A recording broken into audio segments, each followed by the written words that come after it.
आप लोग में से कोई भी ऐसा बच्चा जिसको 10th में 90 प्लस आया? हाँ चलिए, कोई नहीं, चलो ठीक है, ध्यान दो।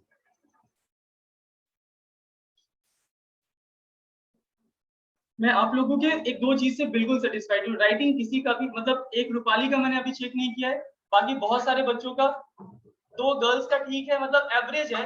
राइटिंग जैसा थोड़ा सा और इम्प्रूव करना पड़ेगा। एक प्रियंका का ठीक है, बाकी सबका ऐसा राइटिंग है कि लेफ्ट राइट, मतलब एक राइटिंग देखते ही लगता है कि हाँ। चलो ठीक है यार, मैं आपको राइटिंग दिखाऊंगा। अगर आपको लग रहा है सर आप राइटिंग कर रहे हैं, मैं आपको राइटिंग दिखा दूंगा, वो भी स्टूडेंट का कि कैसा है। लिखिएगा, फटाफट से नोट से स्टार्ट कीजिए। ए के बाद बी, डी 2 कॉलम कैसे।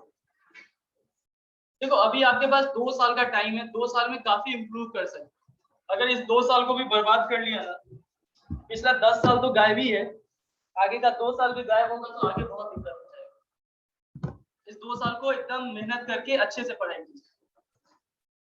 2 कॉलम कैश बुक, फटाफट लिखना स्टार्ट कीजिए। अच्छा 2 को हम लोग क्या बोल सकते हैं? डबल।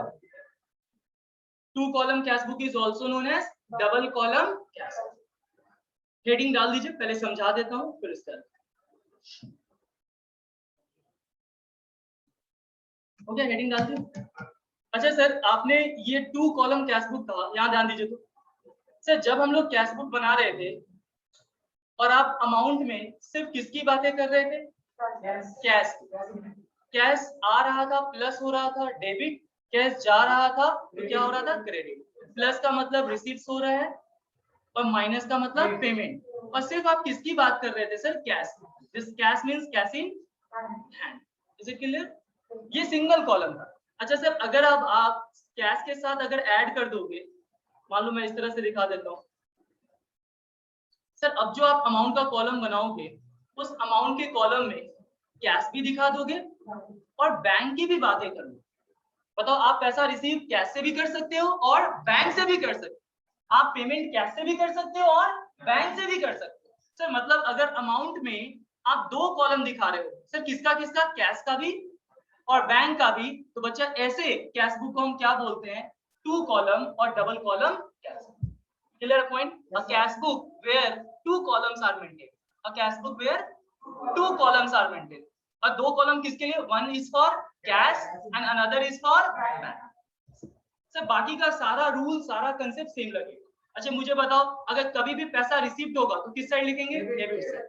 अगर पेमेंट होगा तो किस साइड लिखेंगे? क्रेडिट।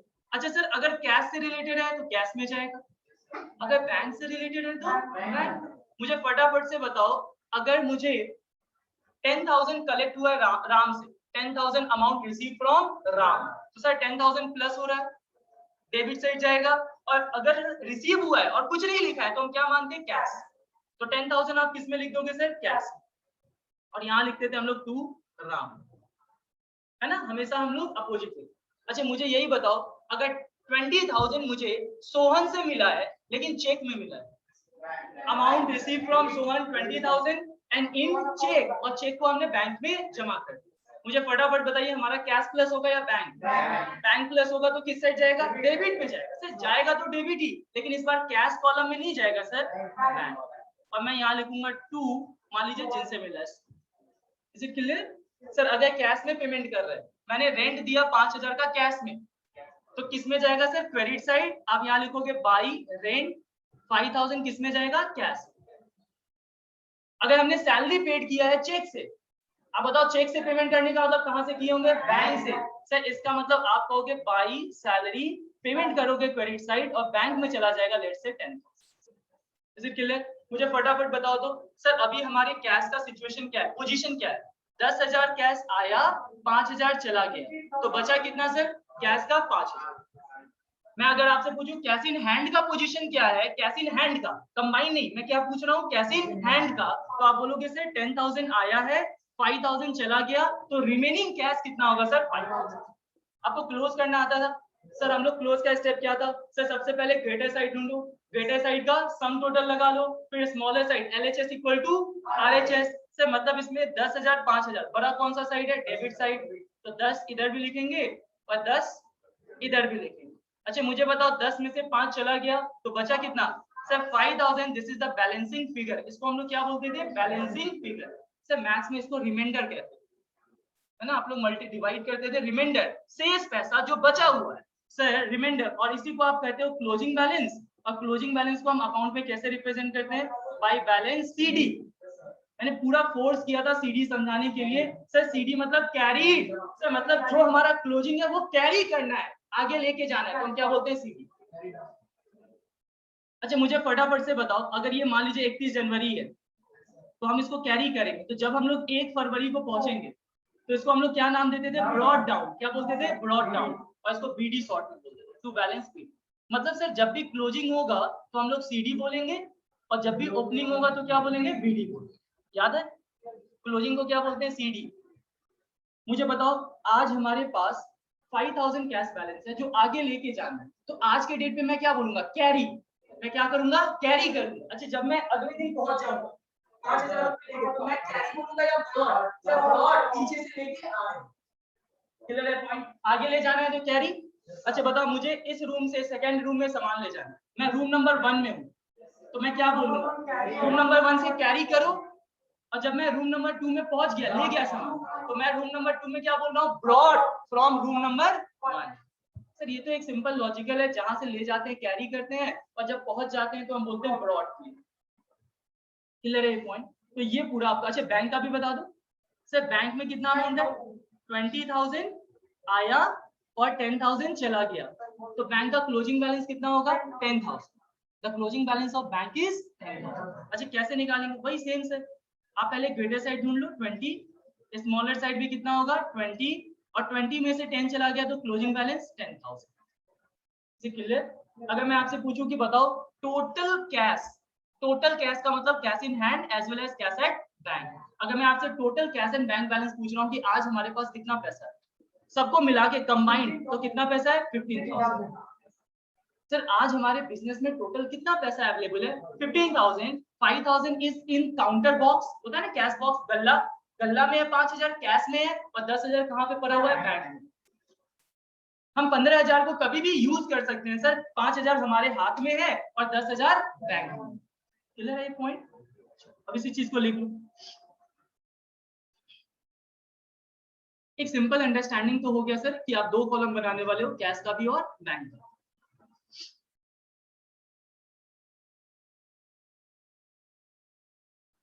लिख लीजिए 2 column cash book, it refers to a cash book where dash columns are needed। अच्छा मैं फिल इन द ब्लैंक्स करके क्यों लिखाता हूँ पता है? ताकि आपके माइंड में क्लिक कर जाए कि मेन पॉइंट क्या है, और वो ऑटोमेटिकली याद भी हो जाता है। where dash columns are maintained, कितने कॉलम मेंटेन होंगे? 2 कॉलम्स। और कौन कौन सा? सर हम लोग कैश का भी बनाएंगे as well as bank. Sir इस कैश का मतलब होता है this is cash in hand, और बैंक को हम लोग जब सीनियर क्लास में जाएंगे तो वहां पे ऐसे भी बोला जाता है कैश एट। सर दोनों ही पैसा हमारा है, बस उसका जगह क्या है?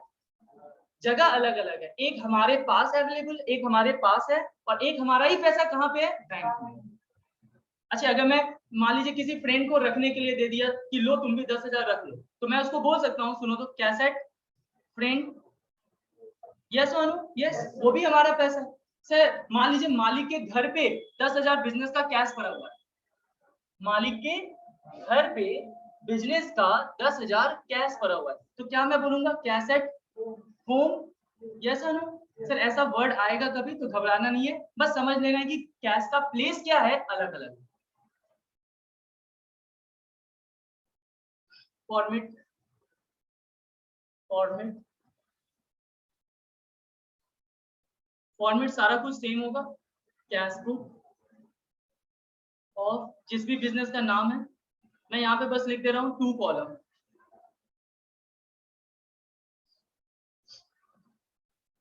फॉर द पीरियड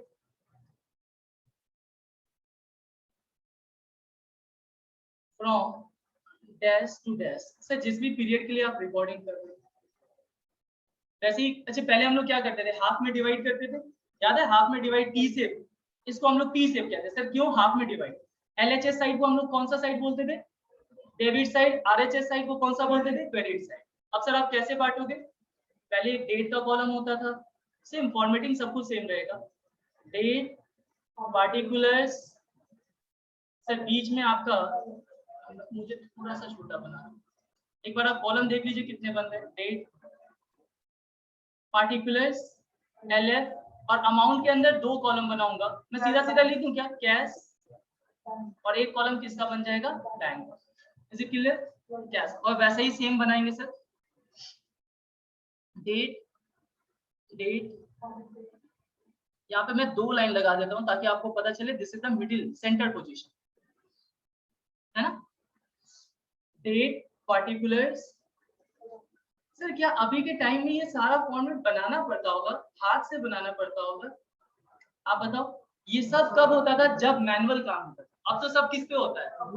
तो सर ये सारा फॉर्मेट पहले से ही बना हुआ होता है, मतलब सर अब हमें रियल लाइफ में ये सब फॉर्मेट बनाने की जरूरत नहीं, लेकिन आपके एग्जाम में तो फॉर्मेट बनाना पड़ेगा अगर सब्जेक्टिव क्वेश्चन। अमाउंट के अंदर दो पार्ट आएगा, कैश का और बैंक।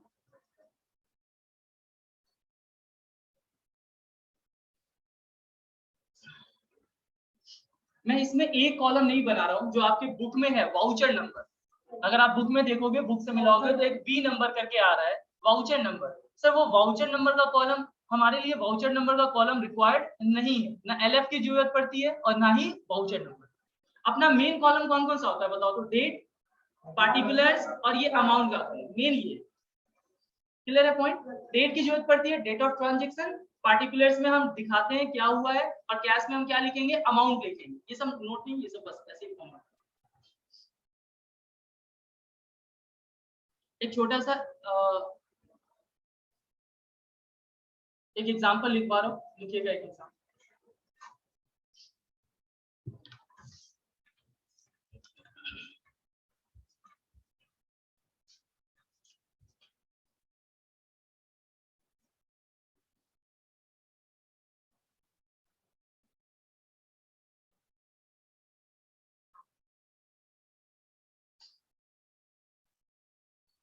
एक काम कर लीजिए, एग्जांपल की जगह पे प्रैक्टिकल क्वेश्चन नंबर 5, साथ में क्वेश्चन नंबर 5।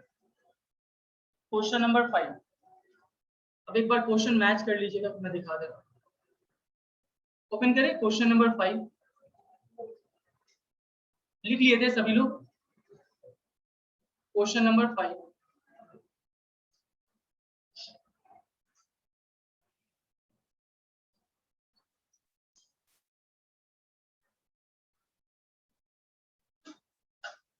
अच्छा मेरे पास ना एक क्वेश्चन में डाउट भी आया, क्वेश्चन नंबर 4, मैं इसको लास्ट में ले लूंगा, ठीक है?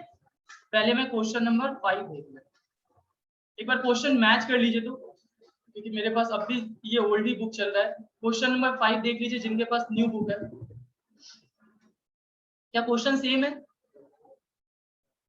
सब लोग मैच कर लीजिए। निगार क्लियर है? क्लियर है रूपाली? चलो क्वेश्चन आराम से पढ़ो और बिल्कुल स्लो जाना, एकदम स्लो। मैं चाहता हूँ क्वेश्चन बनाते समय, फर्स्ट टाइम बना रहे, एकदम slow. Record the following transactions in double column cash. आपसे क्या बोला? सर ट्रांजेक्शंस को रिकॉर्ड करो। कहां पे रिकॉर्ड करो? Double column. सर इस बार हमारे लिए इंपॉर्टेंट क्या आ रहा है? मतलब सर क्वेश्चन स्पेसिफाई करेगा कि सिंगल कॉलम बनाना है या डबल। आगे क्या बोलता है? And balance the book on 31 March 2020। Sir balance करने का मतलब हमें क्या फाइंड आउट करने को बोल रहा है? Closing balance. Is it clear? जैसे ही हम बैलेंसिंग फिगर फाइंड आउट करेंगे, दैट इज क्लोजिंग बैलेंस, उसी को इन्होंने कौन सा वर्ड यूज किया कि क्या करो? बैलेंस। कोई दिक्कत से? मतलब सीधा सीधा कहो इस क्वेश्चन में क्या डिमांड कर रहा है? Double column cash. अगर ये लाइन नहीं भी लिखता, अगर ये लाइन नहीं भी लिखता तो भी मैं लास्ट में क्या करता? बैलेंस तो करता ही ना। लास्ट में आपको क्लोजिंग बैलेंस तो निकालना ही पड़ेगा, चाहे क्वेश्चन बोले। क्वेश्चन का एक एक लाइन पढ़ते हैं आराम से, एक एक कर। एक काम करें, पहले फॉर्मेट बना ले, चलो फॉर्मेटिंग कर लो, फटाफट से फॉर्मेटिंग कीजिए। क्वेश्चन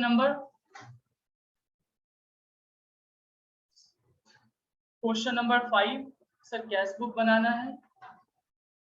मैं सीधा सीधा यहाँ ब्रैकेट में लिख दे रहा हूँ कौन सा कैश बुक बनने वाला है, डबल कॉलम। और किस पीरियड का लिए बना रहे हैं आप बताओ तो। 1 मार्च से लेके 31 मार्च, मतलब कौन सा हमारा टाइम पीरियड हो जाएगा सर, 1 मार्च से लेके 31 March, that means for the month of March. किस महीने के लिए हम लोग बना रहे हैं, मार्च महीने। मैं यहाँ पे लिख देता हूँ सर, पीरियड लिख देना चाहिए ताकि समझ में आ जाए यूजर को आप किस महीने के लिए बना रहे हो। For the period from 1 March two 31 मार्च। फटाफट से बना लीजिए। अमाउंट के 2 कॉलम बनेंगे, कैश बैंक, डेट, पार्टिकुलर्स। आप लोग स्केल यूज कीजिए, LF। अब मैं तो यहाँ पे स्केल नहीं यूज कर सकता, स्केल इसलिए बोला जा रहा है ताकि लाइन सीधा, अगर आपके हाथ से लाइन सीधा हो जाता है मुझे कोई दिक्कत नहीं, लेकिन अगर हाथ से लाइन टेढ़ा मेरा इधर उधर जाएगा, हमारा अल्टीमेट पर्पस क्या है कि भाई लाइन क्या होना चाहिए आपका, स्ट्रेट होना चाहिए, नीट एंड क्लीन। फिर सेम चीज सर बना लेंगे, मैं यहाँ 2 लाइन लगा देता हूँ ताकि आपको समझ आ जाए। दिस इज डेट,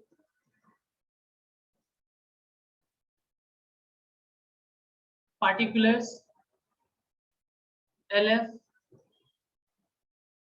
और 2 कॉलम फिर से अमाउंट के बनेंगे।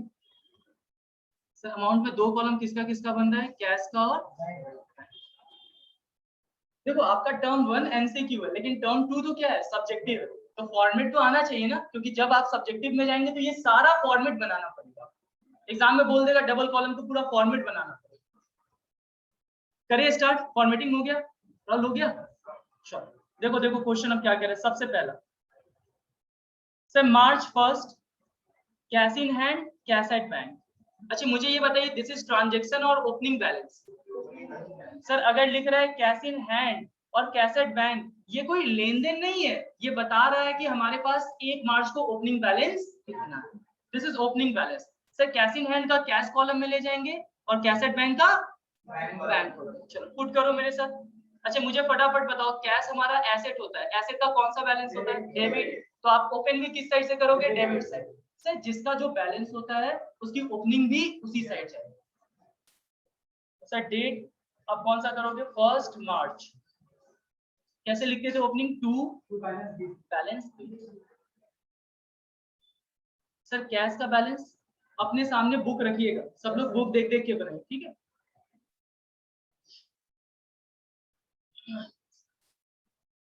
ओपनिंग बैलेंस 12,750 और सर बैंक का ओपनिंग बैलेंस 72,400।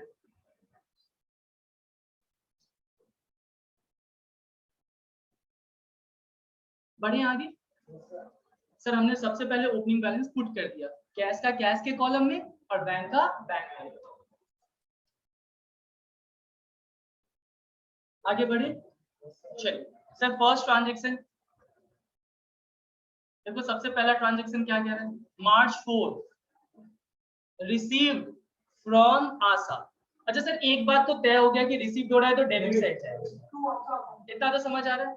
आशा, हाँ आशा से रिसीव, क्या रिसीव हुआ है, कैश 1200, चेक 3200, अलाउड डिस्काउंट 400। अब समझिएगा सर, एक तो बात मुझे ये पता चल रहा है, ध्यान देना, कैश में तो कोई दिक्कत नहीं है, चेक 3200 का मिला है। अच्छा आगे मुझे एक बार चेक करना पड़ेगा, मुझे क्रॉस वेरीफाई करना पड़ेगा कि क्या वो चेक आगे डिपॉजिट हुआ है या सेम डे पे डिपॉजिट हुआ है। आपको याद है अगर सेम डे पे डिपॉजिट होगा तो बैंक बढ़ जाएगा, अगर सेम डे पे डिपॉजिट नहीं होगा तो आपका आज चेक इन हैंड। और चेक इन हैंड से चेक इन हैंड ना ही आपके कैश कॉलम में जाएगा ना ही आपके, मैं लिखाऊंगा इसके बारे में भी नोट्स अलग से लिखाऊंगा।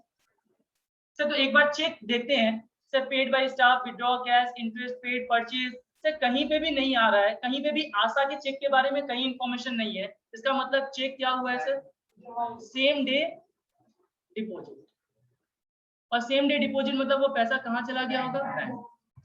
एक बार आपको क्रॉस वेरीफाई ऐसे ही कर लेना चाहिए, क्योंकि कभी कभी आएगा जब क्वेश्चन फंसाता है, और क्वेश्चन फंसाने का मतलब चेक आज मिला है लेकिन वो 3 दिन 4 दिन बाद सर एक ट्रांजेक्शन कर देगा March 15 और कहेगा इस दिन की आसाज चेक डिपॉजिटेड इनटू बैंक। तो सर इसका मतलब ये वाला जो है ये आपके बैंक कॉलम में कैश बुक में March 4 को रिफ्लेक्ट नहीं आएगा वैसा क्वेश्चन। चलो तो इतना तो समझ में आ गया सर, ये कैश में जाएगा ये बैंक में जाएगा 3200। अच्छा सर इसका क्या करेंगे, 400 का डिस्काउंट मिला सर, वो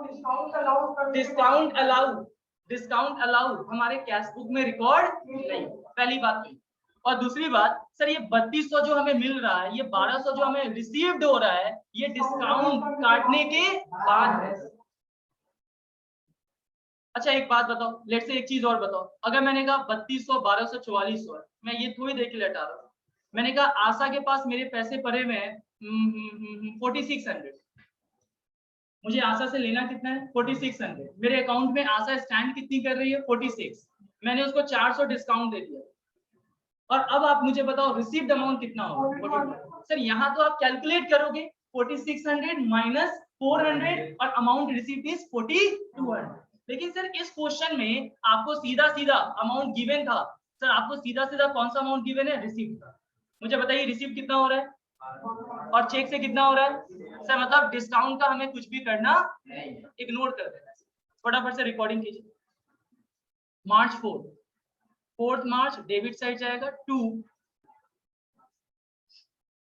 बताइए आपको पैसा किससे मिल रहा है, आशा, तो अपोजिट अकाउंट का नाम आशा अकाउंट, आशा। सर कैश में कितना मिला है 1200, तो वो कैश के कॉलम में चला जाएगा, और चेक से यानी बैंक में कितना मिला है 3200, तो 3200 चला जाएगा। कुछ भी नहीं है, एकदम सिंपल है, कैश का चीज कैश में डाल दो और बैंक का चीज। सर मेरे पास 2 बॉक्स है, एक कैश के नाम का एक बैंक है, सर कैश वाला कैश के बॉक्स में डाल दो, बैंक वाला बैंक। होता है ना बचपन में गुल्लक बनाते थे ना, पैसा डालने वही काम। March 7 बढ़िया आराम से paid salary to staff by cheque, और चेक का मतलब कहां से पेमेंट कर रहे हैं, बैंक। अच्छा सर इतना तो पता चल रहा है कि पेड कर रहे हैं, पेमेंट होगा तो किस साइड जाएगा, credit side. Is it clear? अब मैं सीधा सीधा डेबिट क्रेडिट कर रहा हूँ, प्लस माइनस तो अब आपके दिमाग में चल रहा है, पेड करेंगे तो सीधा किस साइड चला जाएगा, क्रेडिट साइड। और क्रेडिट में बताओ मुझे कैश कॉलम में जाएगा या बैंक कॉलम में, बैंक। और सर हम पार्टिकुलर्स में किसका नाम लिखेंगे, अपोजिट अकाउंट कौन होगा, सैलरी एक्सपेंस। दिखाइए March 7, सर सबसे पहले डेट लिख दो एक एक करके, पार्टिकुलर्स जब भी क्रेडिट में होगा तो बाई के साथ लगाएंगे, और यहाँ अपोजिट अकाउंट का नाम लिखेंगे। बताइए पेमेंट किस वजह से किया है, सैलरी की वजह से। पेमेंट किस वजह से लिखा है ना, पेड फॉर सैलरी, तो यहाँ पे आप क्या लिखोगे, बाई सैलरी एक्सपेंस लिख सकते हो, मैं सिंपल लिख दूं बाई सैलरी अकाउंट। कितना पेमेंट किया है सर आपने चेक से, 25,600, 25,600। अच्छा मैं आपसे जर्नल एंट्रीज पूछूं, ट्राई करेंगे, इससे क्या होगा जर्नल एंट्रीज भी रिवाइज होते चले। मुझे बताओ फटाफट से, अगर बैंक क्रेडिट में जा रहा है, बैंक अकाउंट किस साइड जा रहा है, क्रेडिट में, तो सैलरी अकाउंट किस साइड जाएगा, सर ये तो आप हमेशा बोलते थे कि अपोजिट होगा, एक क्रेडिट तो एक डेबिट। अगर आप बैंक में क्रेडिट कर रहे हो तो सर सैलरी में क्या होगा, डेबिट। अगर मैं आपसे जर्नल एंट्रीज पूछूं तो आप बोलोगे very good, salary account debit to, sir credit में हम 2 लगा देते हैं, और अमाउंट कितना लिखोगे 25,600, 25,600। अब जिन बच्चों का जर्नल में कुछ भी अगर रह गया हो तो धीरे धीरे इससे कोशिश कीजिए, ठीक है। अच्छा वैसे ही एक और मुझे बता दो सर, ये वाले का भी ट्रांजैक्शन का बताइए तो journal entries, amount receive from Asha, Asha से पैसा मिला था, तो बताओ आपने कैश को किधर लिखा, डेबिट में, आपने बैंक को किधर लिखा, डेबिट में, तो सर आशा किस साइड जाएगी, क्लियर है। इसकी जर्नल एंट्रीज क्या बनेगी, सर पैसा आ रहा है cash account debit, sir bank में भी पैसा आ रहा है, बैंक अकाउंट डेबिट, और पैसा मिल किससे रहा है, आशा से, तो टू आशा। हाँ डिस्काउंट कोई देख ले, छोड़ दो, मैं सिंपल अभी रखना चाह रहा हूँ 3200, और यहाँ पे कितना होगा 4400, मैं डिस्काउंट को लीव कर रहा हूँ। क्लियर है? अच्छा ये सिंपल जर्नल एंट्रीज है या कंपाउंड जर्नल? सर जब दो या दो से अधिक आइदर डेबिट और क्रेडिट अफेक्ट होता है तो उसको क्या बोलते हैं, कंपाउंड जर्नल। आगे का नेक्स्ट ट्रांजेक्शन, नेक्स्ट ट्रांजेक्शन देखिए March 9, withdraw cash from bank for office use। आराम से इस ट्रांजेक्शन को समझना। सर विड्रॉ कैश, हमने कैश निकाला है, कहां से निकाला है, बैंक से। इसका मतलब बिजनेस में कैश क्या होगा बच्चा, प्लस हो जाएगा, और बैंक क्या हो जाएगा, माइनस। सर मतलब बैंक से पैसा निकाल रहे हैं तो बैंक में पैसा कम हो जाएगा और कैश में पैसा। अच्छा सर ये तो ऐसा ट्रांजैक्शन हो गया जिसमें कैश भी अफेक्ट हो रहा है और बैंक भी अफेक्ट। सुन लीजिए, ऐसा ट्रांजैक्शन जो कैश और बैंक दोनों को अफेक्ट करे eight the same time, sir वैसे ट्रांजैक्शन को हम लोग कहते हैं,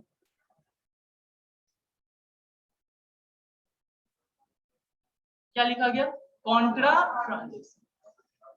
कॉन्ट्रा, CONTRA। मैं ये सब छोटी छोटी बातें नोट्स में लिखवाऊंगा अभी, लेकिन पहले मैं चाह रहा हूँ कि क्वेश्चन से समझाऊं। सर एक ऐसा ट्रांजैक्शन जो eight the same time cash को भी अफेक्ट करेगा और बैंक को भी अफेक्ट करेगा, that transaction is known as contra transaction. क्या बोलेंगे, कॉन्ट्रा, कहने का मतलब कैश भी अफेक्टेड है और बैंक भी अफेक्टेड, मतलब उस ट्रांजैक्शन में दोनों चीज अफेक्ट। अच्छा फटाफट से अब दिमाग लगाओ तो, कैश बढ़ रहा है तो कैश में किस साइड जाएगा, लेकिन बैंक घट रहा है सर। एक एक करके आराम से करते हैं। सर कैश में डेबिट, मेरे साथ कीजिए, डेट कौन सा है, 9th मार्च। सर कैश डेबिट हो रहा है, कैश में डेबिट हो रहा है। अच्छा कितना पैसा निकाला था, 21,900। सर कैश कॉलम में पैसा बढ़ेगा, कैश बढ़ने का मतलब कैश कॉलम में बढ़ेगा, डेबिट हो जाएगा। सर पार्टिकुलर्स में आप किसका नाम लिखोगे, हाँ वेरी गुड। सर कैश के अगेंस्ट कौन स्टैंड कर रहा है, बैंक, टू बैंक। कैश बढ़ा ना प्रियंका, कैश बढ़ा तो कैश कॉलम में किस साइड लिखेंगे, डेबिट साइड, और पार्टिकुलर्स में अपोजिट अकाउंट कौन होगा, बैंक। जर्नल एंट्री सोचिए तो, कैश अगर डेबिट हो रहा है सर तो बताइए बैंक क्या हो रहा होगा, क्रेडिट, यानी cash account debit to bank. ये क्लियर है पहला।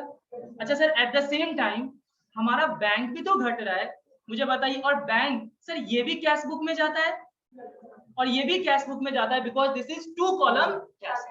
मुझे फटाफट से बताओ बैंक कैश बुक में किस साइड जाएगा, क्रेडिट साइड, किस साइड जाएगा, सर फिर से लिखते हैं, फिर से हमें लिखना पड़ेगा। सर 9th मार्च बैंक कॉलम में सेम अमाउंट घट जाएगा 21,900। सर बैंक घटेगा तो क्रेडिट हो जाएगा, और पार्टिकुलर्स में सर बैंक के अगेंस्ट कौन स्टैंड कर रहा है, कैश।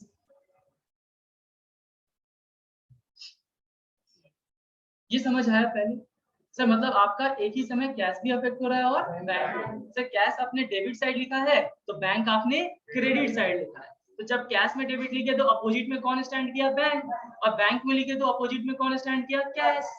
और इसके बगल में हम लिख देते हैं LF में सी।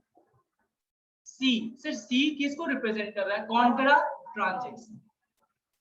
बात समझे, जब भी कॉन्ट्रा ट्रांजैक्शन होगा तो बच्चा मैं दोनों के आगे क्या लिख दे रहा हूं, सी रिप्रेजेंट करता है वो, अगर कैश में भी अफेक्ट हुआ है तो पक्की बात है कि बैंक में भी अफेक्ट कर रहा है, अगर बैंक में अफेक्ट कर रहा है तो कैश में भी अफेक्ट कर रहा होगा। यही खासियत है किसकी, कॉन्ट्रा ट्रांजैक्शन। क्लियर पॉइंट, तो वहां पे सी लगा दीजिए। सर सी का मतलब कॉन्ट्रा, मैं इसको बाद में नोट्स में लिखवा दूंगा, ठीक है, सी का मतलब कॉन्ट्रा ट्रांजैक्शन। कोई दिक्कत यहाँ तक। नेक्स्ट ट्रांजैक्शन पे जाते हैं। नेक्स्ट ट्रांजैक्शन सर मार्च 12, आराम से पढ़िए क्या कहता है, interest paid by bank on bank balance. Interest, अच्छा एक बात बताओ, interest paid by bank, interest कौन पे कर रहा है, हम लोग कौन है, बैंक या बिजनेस? अगर बैंक पे कर रहा है तो बिजनेस क्या कर रहा होगा, रिसीव। सर ये लैंग्वेज में आपको फंसाने की कोशिश कर रहा है, हम हमेशा किसके तरफ से सोचेंगे, बिजनेस के तरफ। Interest paid by bank, that means interest receive by the business. Sir हम रिसीव कर रहे हैं, हम पैसा रिसीव कर रहे हैं। अच्छा बताओ बैंक हमेशा पैसा कहाँ पे देगा, बैंक अकाउंट में। तो जल्दी से बताइए हमारा बैंक बैलेंस प्लस होगा या माइनस? हमें तो पैसा मिल रहा है तो बैंक बैलेंस प्लस। तो अगर बैंक प्लस है तो बैंक में किस साइड जाएगा, डेबिट साइड।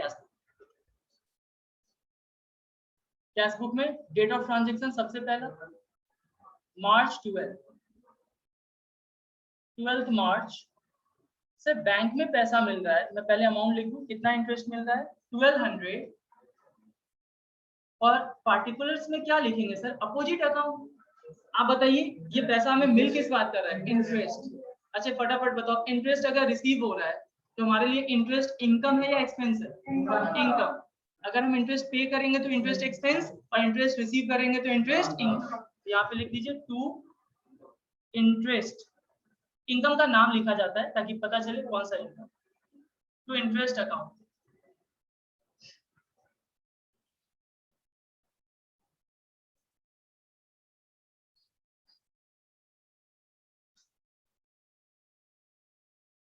अच्छा इसकी जर्नल एंट्रीज क्या बनेगी सोचिए तो। सर बैंक आपका बढ़ रहा है तो बैंक किस साइड जाएगा, और एक तरफ इनकम भी बढ़ रहा है, इनकम प्लस हो रहा है। अच्छा ये डेबिट हो रहा है तो इनकम किस साइड जाएगा, क्रेडिट। जर्नल एंट्रीज क्या बनेगा, bank account debit to interest account, bank account debit to interest account. Clear point, कोई दिक्कत इसमें?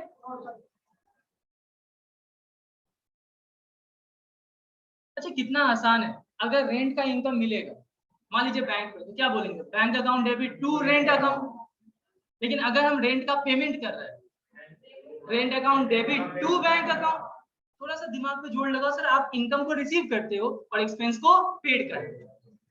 चलो नेक्स्ट देखो, आगे देखिए मार्च 16 परचेज फर्नीचर इन। फटाफट से सोचो, हम लोग कैश बुक बना रहे हैं तो सोचिए कैश या बैंक पे क्या इफेक्ट आएगा, कैश माइनस, तो किस साइड जाएगा कैश में, क्रेडिट साइड। पकड़ पा रहे हैं? अच्छा आप पार्टिकुलर्स में क्या लिखेंगे, बाय फर्नीचर। अगर मैं आपसे जर्नल एंट्रीज भी पूछूं ना तो आप यही बोलोगे, furniture account debit to cash account. चलो ठीक है, जर्नल एंट्रीज को साइड कर देते, सीधा जाइए, कैश घट रहा है सर। आप बस कैश और बैंक को सोचते चलो। सर कैश घट रहा है कितने का, 16,500, कैश कॉलम में जाएगा। डेट ऑफ ट्रांजैक्शन कौन सा था, 12 मार्च। और सर अपोजिट अकाउंट का नाम क्या होगा, हम पेमेंट किस वजह से कर रहे हैं, हाँ ठीक है 16 March buy furniture account. Every transaction has dual aspect, one is debited another is credited. Sir यहाँ कैश अगर क्रेडिट हो रहा है तो पक्की बात है कि फर्नीचर क्या हो रहा होगा, डेबिट। बढ़िया आगे, कोई दिक्कत नहीं आता। चलो नेक्स्ट ट्रांजैक्शन देखिए क्या क्या था। मार्च 21 पेड, सिर्फ वर्ड से ही क्लियर हो गया, पेड मतलब पेमेंट, और पेमेंट मतलब किस side, credit side. Sir payment का मतलब सीआर साइड जाएगा, क्रेडिट साइड। अब देख लेना है कि कैश से पेमेंट हुआ है या फिर बैंक से, देखते हैं। अच्छा कौन से वर्ड से पता चल गया, वेरी गुड। सर डिस्काउंट, अच्छा जब पेमेंट करें तो हमें कितना डिस्काउंट मिला है, 100। अब ध्यान से सर पेमेंट यहाँ ये किसका अमाउंट दे रहा है सर, ये अमाउंट दे रहा है, this is 10,000 net of discount. हाँ नेट ऑफ डिस्काउंट समझते हैं, डिस्काउंट रिसीव होने के बाद, मतलब हमने पेमेंट कितना किया होगा, 10,900। अच्छा पेंडिंग अमाउंट कितना रहा होगा, 11,000। आप समझ रहे सर, आउटस्टैंडिंग बैलेंस कितना रहा होगा, 11,000।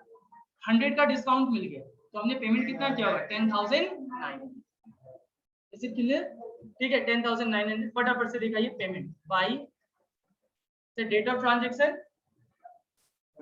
21 मार्च बाई, हाँ पेमेंट किसको कर रहे हैं, मोहन एंड कंपनी। अच्छा Mohan and company is a personal account, real account, nominal account. Mohan and company is a personal, sir person है। अच्छा पर्सन में ये कौन सा है, आर्टिफिशियल। सर लेकिन अगर आप मोहन लिखते तो नेचुरल पर्सन, आपको समझ आता है सर, मोहन किसी का नाम होगा नेचुरल, एंड कंपनी कहने का तो वो आर्टिफिशियल पर्सन। अमाउंट कितना है 10,900। अच्छा ये सारा बीच में बोलने का मेन पर्पस ये होता है कि कहीं से भी एमसीक्यू ऑब्जेक्टिव आए तो आपके माइंड में ये सब घूमता रहे, बस मैं इसीलिए रिपीट कर रहा हूँ, कुछ चीज अगर भूल भी गए हो तो याद आ जाए। मार्च 24 आराम से। अच्छा मुझे बताइए हु इज प्रोप्राइटर? अच्छा मतलब ओनर है, मतलब सर ये कोई पर्सन होगा?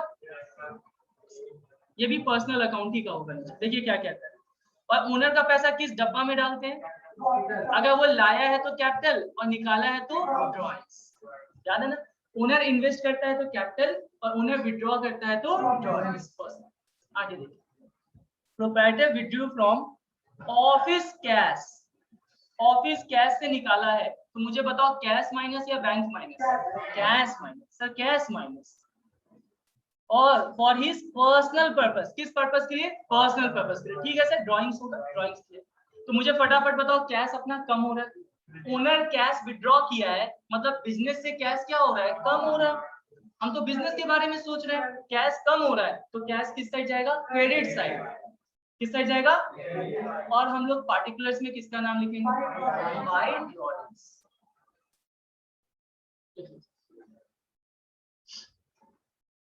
डेट ऑफ ट्रांजेक्शन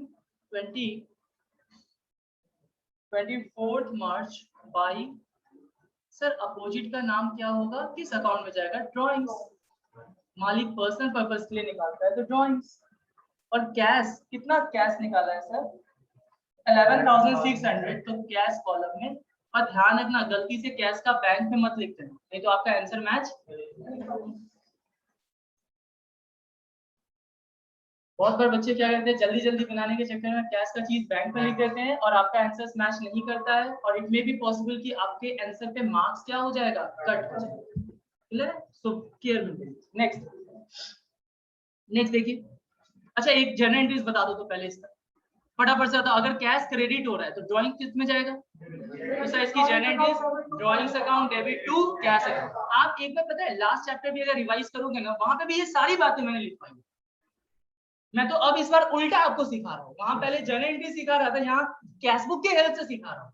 और सर एंट्री क्या बनेगा? ड्राइंग्स का drawing account debit to cash account. अगर गुड्स विड्रॉ करते थे तो drawings account debit to purchases account. Please revise कीजिएगा ये सब। 29 March sold goods to Manoj for cash. अच्छा मुझे एक चीज बता दो पहले, अगर सिर्फ यहां तक लाइन होता ये हट जाता सर, ये क्रेडिट ट्रांजेक्शन हो जाता। अगर नाम दे रहा है और नाम के साथ कैश नहीं लगा है मतलब उधार है, credit transaction, and credit transactions are not recorded in the cash. Sir, it is separately recorded in the other book. It is separately recorded in the other book. अपना नेक्स्ट चैप्टर ही आएगा other book, जहां पे मैं सिखाऊंगा cell book कैसे बनता है, purchase book कैसे बनता है, वहां मैं सिखाऊंगा उधार ट्रांजेक्शन कैसे लिखा। तो सर ये हटा दो। अच्छा अब आ जाओ क्वेश्चन के पार्ट। क्वेश्चन में क्या लिखा था? For now it is cash transaction. अब तो ये कैश ट्रांजेक्शन हो गया। तो सर गुड्स बेचा है मनोज को कैश में, बताइए कैश क्या हो रहा होगा? रिसीव्ड हो रहा होगा। Cash received plus debit side, और अपोजिट अकाउंट का नाम क्या लिखेंगे? Sir sales account. ध्यान रखिएगा हमने सेल किया है, मनोज का नाम नहीं, पहले क्या लिखेंगे? Sales account. Sir journal entries बनता था cash account debit to sales account, तो कैश में डेबिट करना है, करो। Date of transaction 29 March to, sir पैसा किस बात का आ रहा है? गुड्स बेचने का आ रहा है, सेल्स अकाउंट। अच्छा आपको पता है सेल्स भी इनकम होता है ना? इनकम को जो मेन ऑपरेशन से पैसा आता है उसको हम लोग रेवेन्यू कहते हैं। क्या कहते हैं? रेवेन्यू। सर कितना पैसा आ रहा है?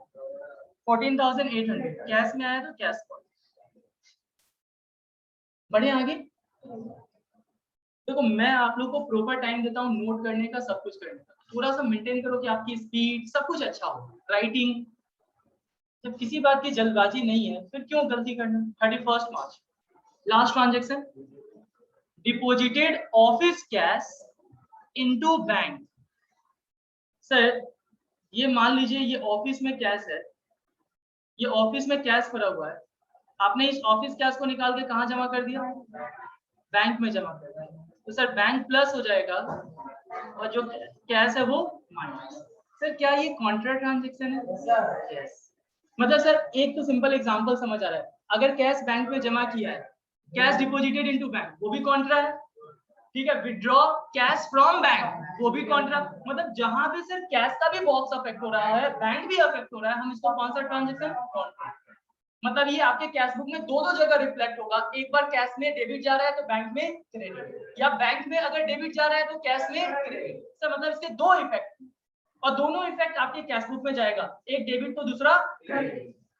क्लियर है ये पॉइंट? तो इसको दिखाइए। सर इसका इफेक्ट क्या आ रहा है, बैंक प्लस हो रहा है, आपने कैश जमा किया बैंक में तो बैंक प्लस, तो बैंक में डेबिट जाएगा। 31 मार्च बैंक में डेबिट जाएगा, कितना पैसा बैंक में जमा किया, 21,200 हमने बैंक में जमा कर दिया, बैंक प्लस डेबिट, और टू कैश, इसका मतलब कैश घट गया होगा। क्या इतना लिख के छोड़ दिया जाए या अभी और लिखना है इसमें, और लिखना है? यस। तो इसमें सेकंड इफेक्ट भी दिखाना पड़ेगा।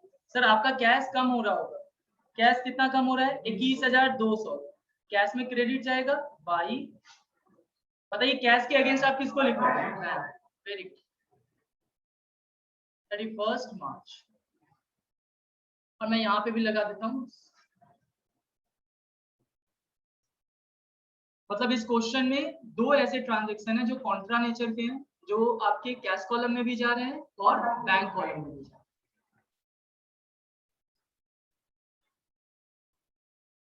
हो गया यहाँ तक? अब हमारा काम क्या होगा, सारे ट्रांजैक्शंस रिकॉर्ड कर लिए कैश बुक में, अब क्या करते हैं, अब हम लोग अकाउंट को क्लोज करते हैं। क्या करते हैं, क्लोज, और क्लोजिंग को स्टेप बाय स्टेप निकालेंगे। पहले ग्रेटर साइड का सम टोटल, फिर ग्रेटर साइड का सम जो टोटल आएगा वही स्मॉलर साइड का होगा, फिर स्मॉलर साइड में बैलेंसिंग फिगर, और balancing figure is the closing balance. एक एक करके सबसे पहले क्या करेंगे, ग्रेटर साइड, फिर ग्रेटर साइड को जोड़ लेंगे, टोटल लगा देंगे, जितना टोटल ग्रेटर साइड का आएगा उतना ही टोटल किस साइड ले जाना है, स्मॉलर साइड, दोनों साइड को बराबर LHS इक्वल टू R। अच्छा सर जो स्मॉलर साइड का टोटल आपने लिख दिया और जो उनका सम करने पे आ रहा है उनका जो डिफरेंस होगा that is the balancing figure, और इसी बैलेंसिंग फिगर को आप क्लोजिंग बैलेंस, क्लोजिंग बैलेंस को हम लोग कैसे बोलते हैं अकाउंट्स में, बाई बैलेंस CD, क्या बोलते हैं, CD लगा देते हैं। CD मतलब हम क्या करेंगे, कैरी करेंगे, और जब अगले दिन ओपन करेंगे तो वही CD क्या बन जाएगा, BD बन जाएगा। सर ये तो स्टेप है, याद करना भी। चलो एक एक करके कैश का पहले क्लोज करते हैं। सर हम लोग एक एक करके क्लोज करते हैं, पहले कैश क्लोज करते हैं। एक बात पता है, कैश का हमेशा डेबिट बैलेंस ही होता है और हमेशा डेबिट साइड ज्यादा आएगा, कैश का हमेशा डेबिट साइड ही ज्यादा है। अच्छा मुझे बताओ कैश कभी निगेटिव हो सकता है? सर ये कैसा क्वेश्चन, मेरे पॉकेट में 1,000 रुपए है, क्लियर पॉइंट, मेरे पॉकेट में 1,000 है, और मान लीजिए क्या मैं 1200 का कैश यूज कर सकता हूँ? सर पॉकेट में 1,000 है तो आप मैक्सिमम, सुनिए एक मिनट रुक जाइए, सुन लीजिए, अगर मेरे पॉकेट में 1,000 कैश है सर, कैश 1,000 है, तो आप मैक्सिमम कैश यूज कितना कर सकते हो, 1,000। सर कैश का पैसा कभी निगेटिव, लेकिन यही चीज अभी मैं एक क्वेश्चन करूंगा, मैं बैंक पे अगर पूछूं, सर बैंक बैलेंस 1,000 है, बैंक बैलेंस 1,000 है, और मैंने कहा क्या मैं बैंक से 1,200 यूज कर सकता हूँ? Yes, in case of overdraft. Sir overdraft में बैंक आपको फैसिलिटी देती है कि आपके बैंक बैलेंस जितना है आप उससे एक्सेस विड्रॉ कर सकते हैं, क्लियर है पॉइंट? तो सर उस केस में बैंक का बैलेंस पॉजिटिव होगा या निगेटिव हो जाएगा, और निगेटिव होने का मतलब अब वो हमारा एसेट है या लायबिलिटी है, लायबिलिटी है। ये सब बात करूंगा लेकिन एक क्वेश्चन धीरे धीरे बढ़ेगा, क्लियर है पॉइंट? तो पहले आप क्लोज कीजिए, फटाफट से क्लोज कीजिए। सर कितना आ रहा है सम टोटल, 0 0 0 49,650। प्लीज सब लोग अपना अपना सम टोटल, क्योंकि ये कैलकुलेशन फास्ट करना होगा। 49,650, 49,650 आपका इधर भी आ जाएगा। आपको याद है क्लोजिंग बैलेंस हम लोग कैसे निकालते थे, बाई बैलेंस CD 31 मार्च, और इसको हम लोग लिखते थे बैलेंसिंग फिगर। अच्छा एक बार सीख लो तो शॉर्टकट तरीका हम लोग कैसे यूज करते थे लास्ट क्लास में। यहाँ ध्यान दीजिए तो this amount this amount this amount, अगर मैं प्लस दिस अमाउंट कर लूं तो इज इक्वल टू कितना आना चाहिए 49,650। यस और नो? प्लीज सब लोग एक बार ध्यान दीजिए क्योंकि मैं फर्स्ट टाइम लास्ट क्लास में ही समझाया था, एक बार समझा दो। सर आप कैसे करते थे? एक तरीका ये हो सकता है, एक तरीका ये हो सकता है कि इन तीनों को जोड़ो और उसके बाद क्या करो 49,650 में से माइनस कर लो इन तीनों का सम टोटल, तो सर आपका क्या आ जाएगा क्लोजिंग बैलेंस आ जाएगा। लेकिन उसमें टाइम ज्यादा लगेगा। मैंने कहा था पहले आप इन तीनों को जोड़ोगे, फिर उसके बाद लिखोगे, फिर इससे माइनस करोगे और फिर ये क्लोजिंग बैलेंस आएगा, उसको यहाँ लिखो। मैं डायरेक्ट कैसे कैलकुलेट कर रहा सर? सीधा हम लोग कैसे सीखे थे कैलकुलेट करना? हाँ सीधा डिजिट ऐड करते चलिए। तो सर डिजिट पहले वंस डिजिट 0 0 0, आपको लाना कितना है 0, तो सर कितना ऐड करेंगे 0। अगर मैं 0 में 0 ऐड कर दूंगा तो रिजल्ट भी कितना आ जाएगा 0। चलो फिर से एक बार आगे का स्टेप, पहले मुझे यहाँ पे हेल्प कीजिए सॉल्व करना है, समझिए 0 0 0, सर यहाँ कितना लाना है 5, कितना ऐड करेंगे 5, 0 में 5 ऐड कर देंगे तो रिजल्ट कितना आ जाएगा 5। Clear point. नेक्स्ट 5 और 6 11 11 टू 13। अच्छा 13 है सर, यहाँ पे डिजिट 6 लाना है तो 13 में 3 ऐड कर लेंगे तो 16 का कितना डिजिट आ जाएगा 6, हैंड में 1, हैंड में सर 13 प्लस 3 16, हैंड में 1 1 6 1 7 7 1 8 8 1 9, यहाँ कितना लाना है 9 में कितना, हाँ वेरी गुड, 9 में अगर 0 ऐड करेंगे तो कितना, अब देखिए ये गलती कीजिएगा तो पता चलेगा। सब लोग अपना अपना सम टोटल निकालिएगा, ठीक है। चलो मैं 56 50 पे कर दे रहा हूँ। सबका पहले टोटल आ गया था 50, पहले मुझे बताओ, पता चला टोटल करके बताइए कितना आ रहा है। 56 50 सही है, क्योंकि पता चला सारा काम कर दिए फिर आप लोग गलती करवा दिए। 6 5 11 2 13 13 3 16 1 हैंड 6 1 7 8 8 1 9। अच्छा यहाँ पे अब 0 लाना है, 9 में कितना ऐड करेंगे 0 आ जाएगा 9 और 1, से 9 1 10, 10 का 0 डिजिट हैंड में कितना आएगा 1। आप समझ रहे हैं मैं डिजिट वाइज चल रहा हूँ सर। 1 1 1 2 2, अब आगे देख लीजिए 2 1 3 3 2 5, यहाँ कितना लाना है सर 5 और 5 ही लाना है तो कुछ भी ऐड नहीं होगा 0, तो सर इसका मतलब रिजल्ट कितना आ रहा है 1350, 1350। ये हमारा क्लोजिंग, इसमें समय आपका बचेगा और काफी बचेगा, अगर आप सही से इस पे प्रैक्टिस कर लोगे तो काफी बचेगा। हाँ क्योंकि आपके लिए फर्स्ट टाइम में तो थोड़ा सा समय लग रहा होगा, लेकिन एक बार एक दो क्वेश्चन हो गया।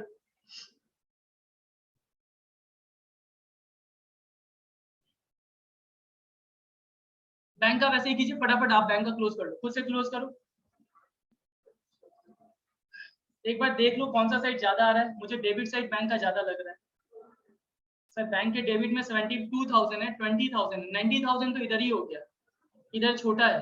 फटाफट बैंक का सम टोटल लगाइए, डेबिट साइड का सम टोटल पहले कीजिए, सुनो जोड़िए जोड़िए जोड़िए, कोई दूसरा सॉल्यूशन है?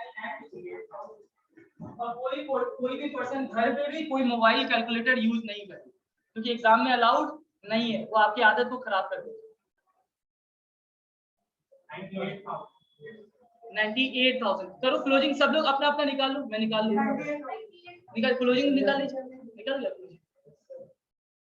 98,000 sum total. Sir smaller side भी कितना आएगा 98, और फिर हम क्लोजिंग निकाल लेंगे सर 2 0 2 0 2 0, यहाँ पे भी 0 है तो मैं सीधा 0 0 बैठा दूँ। 9 6 15 15 एंड 9 24 24 0, तो यहाँ कितना आएगा 6 33 से 5 3 8 1 9 9, यहाँ 8 लाना है तो 9 9 18, 8 1 हासिल 3 3 2 5 5 1 6, यहाँ पे 3 लाना है 9 लाना है तो कितना जोड़ेंगे 39,600। अच्छा एक और चीज बताऊं, इंग्लिश से ज्यादा जल्दी हिंदी अगर आप मैथ्स में बोलेंगे तो सॉल्व जल्दी होता है। मतलब फॉर एग्जांपल जैसे मैं बोल रहा था 5 1 या मैंने बोला 5 1, तो स्पीड किस पे पकड़, अगर आप 5 और 1 पे ज्यादा स्पीड, सी ये तो डिपेंड करता है प्रैक्टिस पे, लेकिन फिर भी मैं बोलूंगा हिंदी में अगर मैथ्स बोलते 5 1 6 7 8 तो फटाफट कैलकुलेशन होता है, 5 1 6 वहां टाइम लगता है, ये आप करके सर ये सब छोटा छोटा चीज है लेकिन होता है। तो हमारा क्लोजिंग बैलेंस कितना निकल गया Sir, our cash in hand closing balance 1350 and cash at bank 3960. Clear है ये पॉइंट? एक अंडरस्टैंडिंग बना।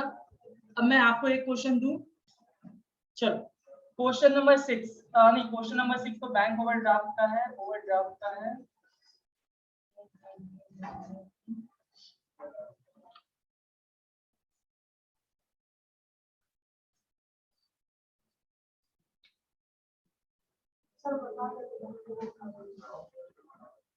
चलो ठीक है, एक काम कर लो, क्वेश्चन नंबर 6 मेरे साथ बना लो।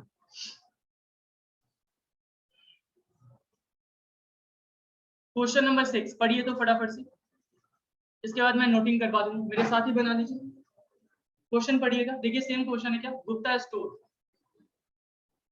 क्वेश्चन सेम है क्या?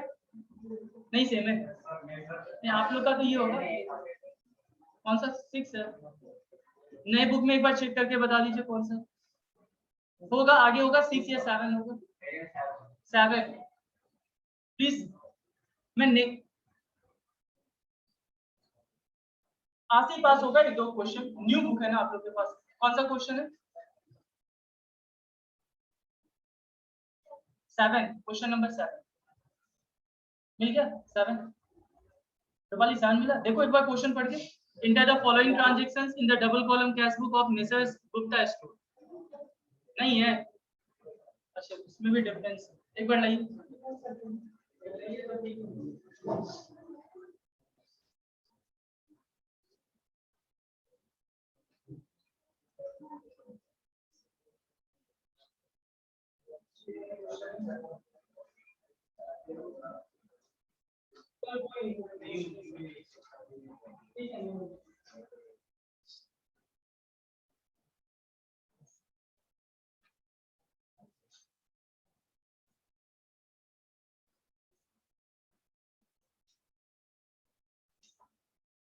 चलो ना कोई नहीं, आप ये लिख लो, जिनके पास न्यू बुक है एक काम कर लो, आप अपने बुक में एक्स्ट्रा क्वेश्चन करके बना, ठीक है? क्वेश्चन यहाँ से सामने से देखो, मैं ये क्वेश्चन का फोटो क्लिक करके ग्रुप में डाल।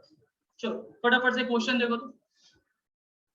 हाँ निगार क्वेश्चन नहीं है, एक बार चेक कर लीजिए, क्वेश्चन यहीं से पढ़ लीजिए और अपने कॉपी में लिख लीजिएगा एक्स्ट्रा क्वेश्चन।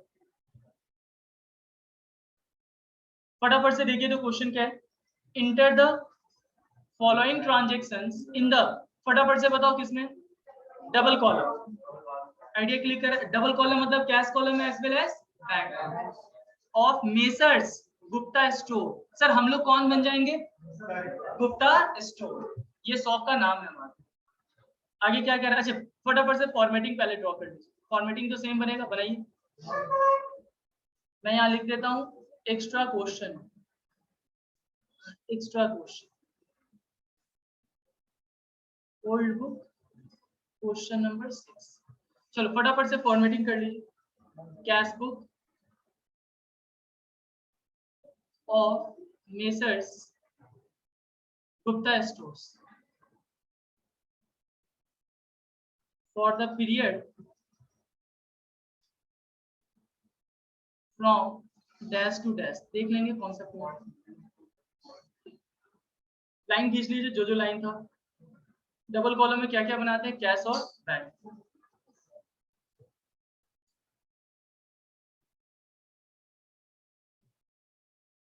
एक एलएफ का होगा, एक डेट होगा, एक पार्टिकुलर्स होगा। कॉलम की स्पेसिंग हमेशा ध्यान रखिएगा, सबसे ज्यादा स्पेसिंग किसमें देते हैं, पार्टिकुलर्स।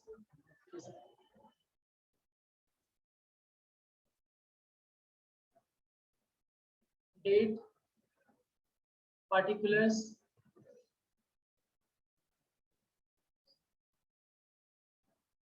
LF cash. फॉर्मेटिंग कर लीजिए, फॉर्मेटिंग क्यों हो गया? सब लोग इसके लिए सब अपना कैरी कीजिए, बनाइए। आप लोगों को क्या जरूरत पड़ेगा, वही पेन पेंसिल, स्केल एक आपका स्पेशल रिक्वायरमेंट है क्योंकि वो करना है। चलो क्वेश्चन देखो, हो गया फॉर्मेटिंग? क्वेश्चन पढ़िएगा सर। सबसे पहला जून 1, मतलब हम किस मंथ का ट्रांजेक्शन रिकॉर्ड कर रहे हैं? जून। सर हम पूरे जून महीने की बात कर रहे हैं। अच्छा सर जून फर्स्ट को क्या कह रहे हैं? Cash in hand 800। प्लीज ध्यान दीजिए, इसको साथ साथ बनाइएगा। बैंक ओवरड्राफ्ट, मुझे ये बताओ, हो गया फॉर्मेटिंग हो गया, प्लीज ध्यान दीजिए। सर बैंक ओवरड्राफ्ट लिख रहा है, जबकि लास्ट क्वेश्चन में तो बैंक लिख रहा था। लास्ट क्वेश्चन का जो वर्डिंग था, प्लीज अगर आप देख पाए लास्ट क्वेश्चन में क्या लाइन वर्ड यूज किया था? Cassette bank. पर सर यहाँ पे कौन सा वर्ड यूज कर रहा है? Bank overdraft. सर इसका मतलब ये शो करना चाह रहा है कि हमारा बैंक में कौन सा बैलेंस है? Negative balance. कौन सा बैलेंस है? और निगेटिव है मतलब ये हमारा पैसा नहीं है, बैंक का हमने पैसा लिया हुआ है, हमें वो पैसा उनको क्या करना पड़ेगा? रिपे करना पड़ेगा। सर दिस इज, मैं सीधा सीधा बोलूं तो बैंक ओवरड्राफ्ट इज अ। और मुझे बताओ बच्चा, अगर ये लायबिलिटी है तो इसका डेबिट बैलेंस होगा या क्रेडिट बैलेंस? पहले समझ लीजिए ये सब चीज। से कैश इन हैंड तो ठीक है, ये पॉजिटिव बैलेंस है, इसका तो डेबिट। कैश इन हैंड कभी भी निगेटिव, कैश का पैसा कभी निगेटिव नहीं हो सकता, लेकिन बैंक में हो सकता है निगेटिव अगर ओवरड्राफ्ट फैसिलिटी। और निगेटिव कहने का मतलब बच्चा कि वो हमारा पैसा नहीं है, वो पैसा हमने किससे लिया है? बैंक से लिया है, लौटाना पड़ेगा कुछ समय बाद। सर इसका मतलब ये कैश इन हैंड तो आप डेबिट में लिखोगे, ओपनिंग बैलेंस कैश का किस साइड लिखोगे? डेबिट में, लेकिन बैंक ओवरड्राफ्ट का किस साइड लिखोगे? पहला ये आपको समझ आया। सर अभी जो क्वेश्चन किया था उसमें आपका बैंक का भी पॉजिटिव बैलेंस था, कैश का भी पॉजिटिव था, तो आपने दोनों को किस साइड से स्टार्ट किया था? डेबिट साइड से स्टार्ट किया था, क्योंकि वो दोनों ही हमारा एसेट था। लेकिन इस क्वेश्चन में एक एसेट है और एक क्या है सर हमारे लिए? तो जो कैश इन हैंड है वो डेबिट बैलेंस होगा, जबकि जो बैंक ओवरड्राफ्ट है वो किस साइड का होगा? क्लियर है पॉइंट? इसको हम लोग कहते हैं negative bank balance, that is overdraft, and overdraft is a liability, और लायबिलिटी का कौन सा बैलेंस? Credit balance. आगे देखिए, चलो फटाफट से ओपनिंग डाल लो। सर ओपनिंग डालते हैं 1 June to balance BD, opening balance. अपने अपने बुक से देखिए, कैश का कितना बैलेंस है सर? अच्छा चलो मुझे यहाँ दिखाना होगा, कैश का कितना बैलेंस है? 800। तो लिखो कैश का 800। सर कैश कॉलम में कितना चला जाएगा? 800। अच्छा बताओ तो, मैंने बैंक में यहाँ पे लिख दिया 5700, सही है या गलत है? सर बैंक का पॉजिटिव बैलेंस थोड़ी है, बैंक का तो कौन सा है? निगेटिव। और निगेटिव किस साइड लिखेंगे? Credit side. सर कैसे लिखोगे? दिखाओ। 1 जून बाई, ये भी ओपनिंग बैलेंस है सर, बाई बैलेंस बीडी, और बैंक के कॉलम में 57। Sir this is all about presentation. हम क्या कर रहे हैं? हम प्रेजेंटेशन कर रहे हैं। हम कैश वाला कैश के कॉलम में डाल रहे हैं, बैंक वाला सर पॉजिटिव है तो डेबिट साइड में डाल रहे हैं, निगेटिव है तो। और इसी साइंटिफिक अप्रोच को हम लोग कहते हैं डबल एंट्री सिस्टम। एक डेबिट तो दूसरा। सर ओपनिंग बैलेंस हो गया अपना। मैं यहाँ पे लिख दूं ब्रैकेट में, एक चीज लिखना चाह रहा हूँ, ये आपका ऐसे आपको समझ जाना है, ये आपका क्या है? Bank overdraft. ओवरड्राफ्ट को शॉर्ट में क्या बोलेंगे? ओडी। कभी ना किसी दिन बैंक में जाओ और कहो किसी भी बैंक में पर्सन से कि सर हमें ओडी लेना है, ओवरड्राफ्ट लेना है, उसके लिए अकाउंट ओपन करवाना है, फॉर्म। अच्छा जनरली ओवरड्राफ्ट किस पे मिलता है? Current account. आपको याद है मैंने सेविंग अकाउंट भी समझाया था आपको, कहीं तो समझाया था, current account, fix deposit account, sir recurring deposit, कहीं पे तो समझाया था। अगर मान लीजिए ये सब हटा दिया जाए, saving account natural person open करवाते हैं, और जो बिजनेस आर्टिफिशियल पर्सन होते हैं वो कौन सा अकाउंट? करेंट है। सर सेविंग अकाउंट में ओवरड्राफ्ट का फैसिलिटी जनरली नहीं मिलता है सेविंग अकाउंट में, हाँ, लेकिन कुछ जगह पे जो आजकल क्रेडिट कार्ड का फैसिलिटी हो रहा है वो अच्छा एक और बात बताओ, ओवरड्राफ्ट का फैसिलिटी किस पे डिपेंड करता है कि आप कितना ट्रांजेक्शन बैंक के साथ कर रहे हैं। जो पर्सन ज्यादा वॉल्यूम ऑफ ट्रांजेक्शन कर रहा है और ज्यादा अमाउंट का ट्रांजेक्शन कर रहा है तो उसकी लिमिट ज्यादा होगा। अब मैं अपने अकाउंट में 5000 2000 रखता हूँ, बैंक मुझे एक्सेस विड्रॉ कभी 50,000 करने देगा नहीं, लेकिन मैं 5 लाख 5 करोड़ रखता हूँ तो बैंक ऑफ कोर्स सर आपको 50,000 या 5 लाख तक विड्रॉ कर देगा। It depends upon the volume of transaction, it depends upon the amount of transaction कि आपकी लिमिट कितना है। लिमिट समझे? लिमिट मतलब एक्सेस विड्रॉल। क्लियर है पॉइंट? चलो तो अब सेकंड ट्रांजेक्शन देखिए, जून 7। अच्छा, इसमें से बैंक अकाउंट किसका किसका ओपन है? मैं फिर से बार बार ये पूछ रहा हूँ, अगर नहीं ओपन तो प्लीज पैंस को देखो, वो भी आपको सीखना है। स्टूडेंट अकाउंट तो शायद 0 पे भी खुल जाता है स्टूडेंट अकाउंट, इसलिए क्योंकि आपका ये कैश बुक का चैप्टर आया, इसके बाद धीरे धीरे एक चैप्टर आएगा बैंक रिकंसिलिएशन। मैं बार बार क्या, अगर आप थोड़ा सा भी ओपन कर लोगे ना और थोड़ा सा ट्रांजेक्शन कर लोगे, सर रिचार्ज कर लेंगे पेटीएम से, तो आपको आइडिया लग जाएगा। अच्छा बैंक में, और बाद में आप पासबुक अपडेट करवा लो, पासबुक का मतलब सर बैंक में जाके अपडेट करवा लो, तो पता चलेगा कि क्या डेबिट कर रहा है क्या स्टेटमेंट। चलिए देखिए देखिए, मेरा कहना है कि बच्चे अप टू डेट रहिए, अभी जो मार्केट में चल रहा है वो आपको पता होना चाहिए। देखिए तो क्या बोल रहा है, June 7, received a cheque from Bharti, discount allowed 150। अच्छा मुझे बताओ, डिस्काउंट अलाउड 150, सर अमाउंट कितना है 325। अब एक बात बताओ, मुझे रिसीव्ड कह रहा है तो मैं ये अज्यूम कर लेता हूँ this is net of discount. Sir net of discount मतलब डिस्काउंट काटने के सर, मतलब उससे लेना कितना रहा होगा 3400, डिस्काउंट कितना दे दिया 150, तो अमाउंट कितना आया होगा 3250। हम कैश बुक में रिकॉर्डिंग कितने से करेंगे 3250, 3250। सर हमें 3400 से मतलब नहीं है, कैश बुक में तो सिर्फ कैश की बातें करो, जो रिसीव पेमेंट, और रिसीव कितना हो रहा है 3250। अब एक और चीज बताओ, सुनना, अगर चेक मिला है तो सर हमें एक चीज जरूर देखना चाहिए कि वो चेक क्या आगे जमा हो रहा है। आप देखो आगे का transaction, June 9, deposited the above cheque into bank. मुझे फटाफट से ये बताओ, आपने ये जो चेक भारती से मिला, क्या 7 जून को डिपॉजिट कर दिया या 9 जून? मतलब सर 7 जून को हमारे बैंक बैलेंस में कोई इंक्रीज, मैं ये कहना चाह रहा हूँ बच्चा, जो 7 जून का होगा सर, उस दिन हमारे हाथ में क्या आ रहा होगा चेक। हमारे पास आज बैंक प्लस नहीं। अच्छा फटाफट बताओ, अगर बैंक प्लस नहीं हुआ 7 जून को, अगर कैश प्लस नहीं हुआ 7 जून को, सर कैश बुक में तो आप सिर्फ 2 ही कॉलम बना रहे हो, या तो कैश या बैंक, आप चेक की तो बातें कर ही नहीं रहे। तो मुझे फटाफट बताइए, क्या इस ट्रांजेक्शन को 7 जून के ट्रांजेक्शन को मैं कैश बुक में रिकॉर्ड करूंगा? Sir this transaction, that means 7 June transaction is not recorded in the cash book. हाँ, ये ट्रांजेक्शन कब रिकॉर्ड होगा 9। सर 9 जून को जैसे ही चेक जमा किया, हमारे हाथ से चेक माइनस हो जाता है और हमारा बैंक बैलेंस प्लस। हमें कैश बुक में सिर्फ किस पे सोचना है, कैश और बैंक, कैश और बैंक, हमें चेक को ध्यान नहीं करना सर। अच्छा बताओ, बैंक प्लस हो रहा है, किस साइड जाएगा डेबिट साइड जाएगा, और पार्टिकुलर्स में क्या लिखेंगे, बैंक के अपोजिट में कौन स्टैंड कर रहा होगा, नहीं भारती नहीं, कौन स्टैंड कर रहा होगा चेक इन हैंड। भारती तो मैंने 7 जून को ही खत्म कर दिया होगा। सर एक बार फिर से बताओ, अब ये सब चीज दिक्कत है जनरल एंट्रीज का। सर जिस दिन हमें भारती से मिला होगा 7 जून को, मैं बोलूंगा चेक आज मेरे पास बढ़ गया है सर, हमने मान लीजिए, और ये चेक किससे मिल रहा है, तो भारती को उसी दिन हम लोग कम कर देंगे। मैं डिस्काउंट की बातें नहीं कर रहा, मैं सीधा सीधा बता रहा हूँ, 3250 मिला और 3250 भारती। सर ये किस दिन आपने पास किया होगा 7 जून। क्लियर है पॉइंट? अगर मैं थोड़ा आपको जनरल एंट्रीज बताऊं, सर जनरल एंट्रीज क्या बनाया होगा आपने, cheque in hand account, cheque in hand account debit, आपने डिस्काउंट भी दिया है, मैं डिस्काउंट भी ले लेता हूँ, discount allowed account debit. Sir अगर लॉस होगा तो डेबिट, और अगर इनकम या गेन होता है तो क्रेडिट। 2, और ये पैसा मिल किससे रहा है, तो आपने सर जनरल एंट्रीज में क्या किया होगा, भारती को 3400 से खत्म किया होगा सर, 150 का डिस्काउंट दिया, तो बताइए चेक कितने का मिला। क्लियर है सर? इस ट्रांजेक्शन में कहीं पे भी कैश और बैंक, मतलब ये कैश बुक में रिकॉर्ड नहीं।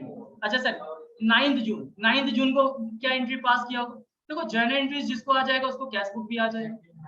मुझे बताइए 9 जून को हमारे पास से चेक चला गया, bank account debit, bank plus हो रहा है, bank account debit 2, cheque in hand, मैं सीधा चेक, कितना अमाउंट आया होगा 3250, कितना गया होगा 325। क्या आपको समझ आ रहा है? तो जिस 9 जून को मैं बैंक में डेबिट करूंगा, तो बैंक के अगेंस्ट कौन स्टैंड कर रहा है, तो पार्टिकुलर्स में आप क्या लिखेंगे, चेक इन हैंड। पार्टिकुलर्स में हम भारती का नाम नहीं लिखेंगे, क्या लिखेंगे, चेक इन हैंड। तो कीजिए 7 जून का तो जाएगा नहीं, एक काम कीजिए ना, 7 जून का नीचे सर नीचे मतलब सबसे नीचे, हाँ नोट लगा के लिख देंगे यहाँ पे सबसे नीचे, मतलब छोड़ के नोट। मान लीजिए कैश बुक आपका आधा पेज में कंप्लीट होगा, कंप्लीशन के नीचे नोट लगा के एक पॉइंट लिख देंगे। कौन सा ट्रांजैक्शन था? ट्रांजैक्शन ऑन 7 जून। और ये ट्रांजैक्शन है क्या? रिसीव्ड अ चेक फ्रॉम, लिख लीजिए, लिखिए फटाफट से, received a check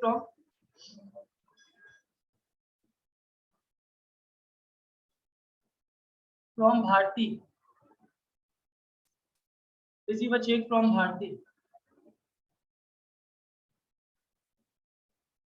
receive a check from Bharti is not recorded in the cash book as the same check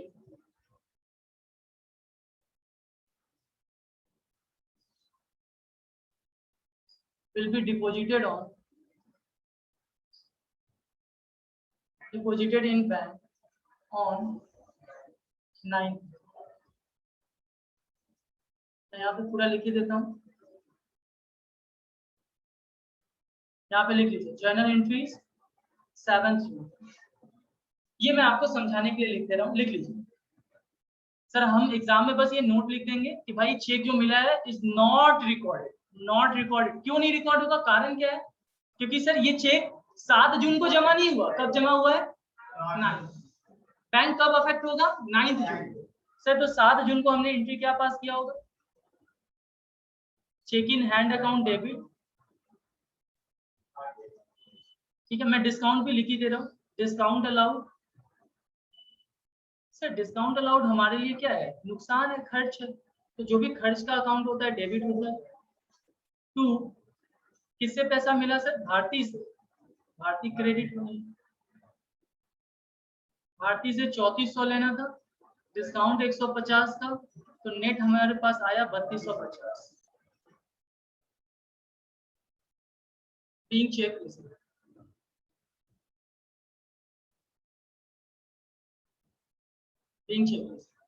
और 9 जून को आप बताइए, 9 जून को क्या एंट्री पास किया गया होगा? Bank account debit to cheque in hand. Sir हमारे पास से चेक चला जाएगा तो डेबिट से क्रेडिट हो जाएगा। चेक 3250 का था तो 3250 का माइनस हो जाएगा और बैंक 3250 से प्लस हो जाएगा।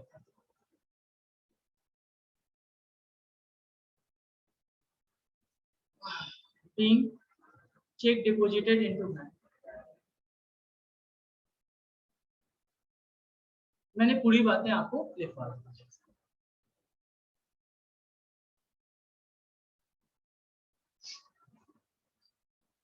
पढ़ जाए आगे जल्दी से। सर 7 जून हमने कर लिया, 7 जून का ट्रांजैक्शन नहीं जाएगा। अब 9 जून का ट्रांजैक्शन कर लेते हैं। 9 जून में सीधा सीधा दिखा दूं कितने से बैंक प्लस हो रहा है? 3250। फटाफट आप कर लिए। बैंक दिखा दो सर। 9 जून का तो जाएगा ही। 9 जून को चेक डिपॉजिट हुआ, चेक जैसे ही जमा करेंगे, हाँ 9 June to cheque in hand, bank में कितना आ जाएगा? 3200। आपको समझ आया ना मैंने भारतीय क्यों नहीं लिखा? सर लेकिन अगर उसी दिन जमा कर देते तब चेक इन हैंड का कंसेप्ट आता ही नहीं। आप वहां क्या लिखते? भारतीय।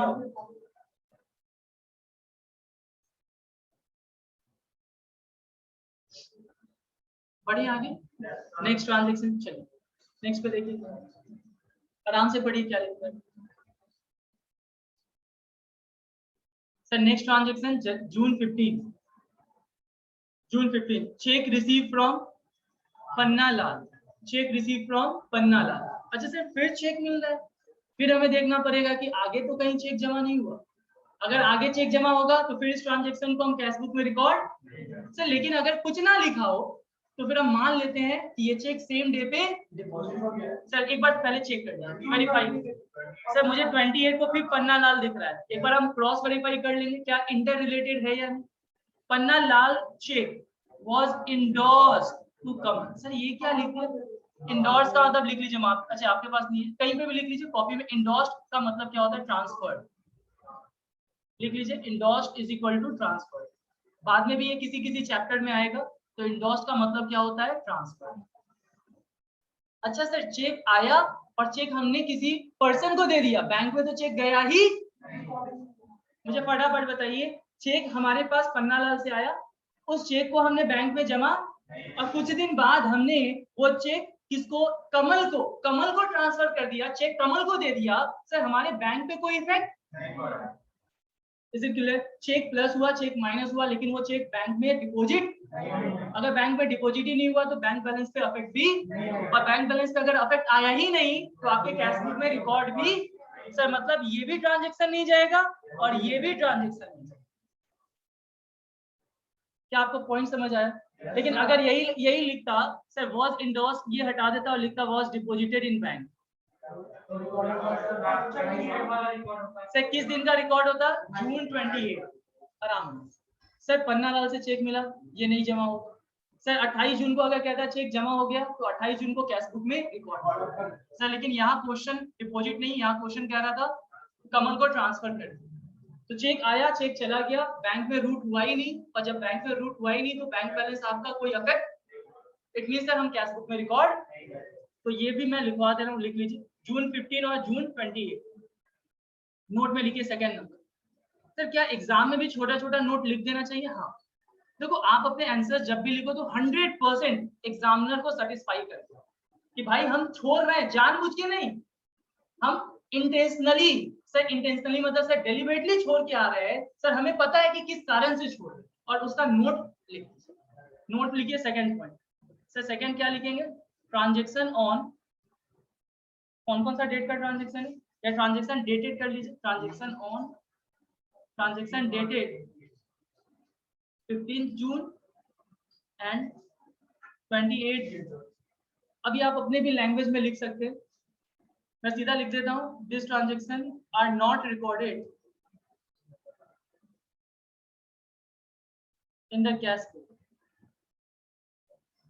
सर कारण क्या है? As no effect on cash and bank balance. अगर कैश पे भी हो जाता तो हमें दिखाना पड़ता कैश कॉलम में, बैंक पे भी हो जाता, लेकिन कुछ है ही नहीं। अब मैं ये आपके समझने के लिए फिर जर्नल एंट्रीज लिख रहा हूँ, ये सिर्फ समझने के लिए लिख रहा हूँ। 15 जून को चेक मिला, सर 15 जून को चेक मिला तो क्या एंट्री पास किया होगा? चेक मिला, cheque in hand account debit to Panna Lal. किससे चेक मिला है? पन्ना लाल, पन्ना लाल अकाउंट। सर कितने का चेक मिला था? कितने का चेक? 1200। अच्छा सर, और ये चेक 28 जून को हमने किसको ट्रांसफर कर दिया? कमल को। तो कमल को जब किया होगा तो चेक हमारे पास से बताइए डेबिट से क्या हो जाएगा? क्रेडिट। अगर चेक सर क्रेडिट हो रहा है, चेक कम हो रहा है तो क्रेडिट हो जाएगा, तो बताइए डेबिट में कौन जाएगा? कमल। क्रेडिट। सर डेबिट में किसको हमने चेक ट्रांसफर किया है? कमल। जर्नल एंट्रीज क्या बन जाएगा? Kamal account debit to cheque in. कितना पैसा ट्रांसफर हो गया? 1200। चेक रिसीव, आप बीइंग लगा लेना खुद से, बीइंग चेक रिसीव, और ये नरेशन क्या लिखाएगा? Being cheque endorsed। Cheque receive, cheque endorsed, bank में गया ही नहीं।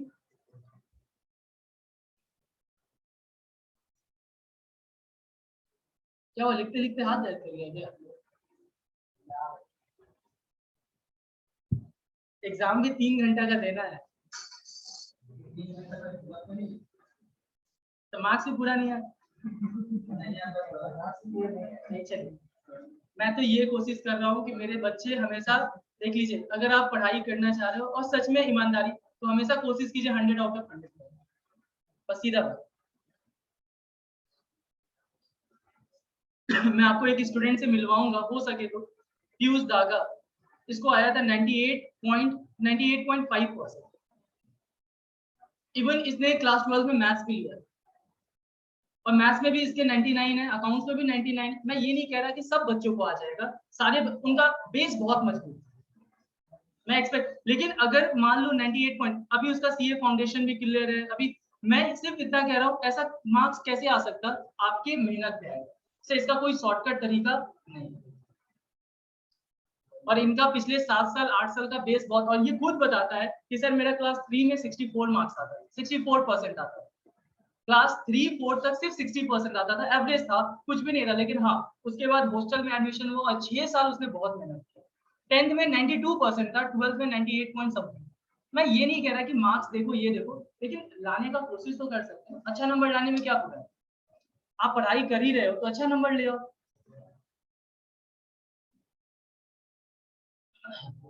चलिए देखिए,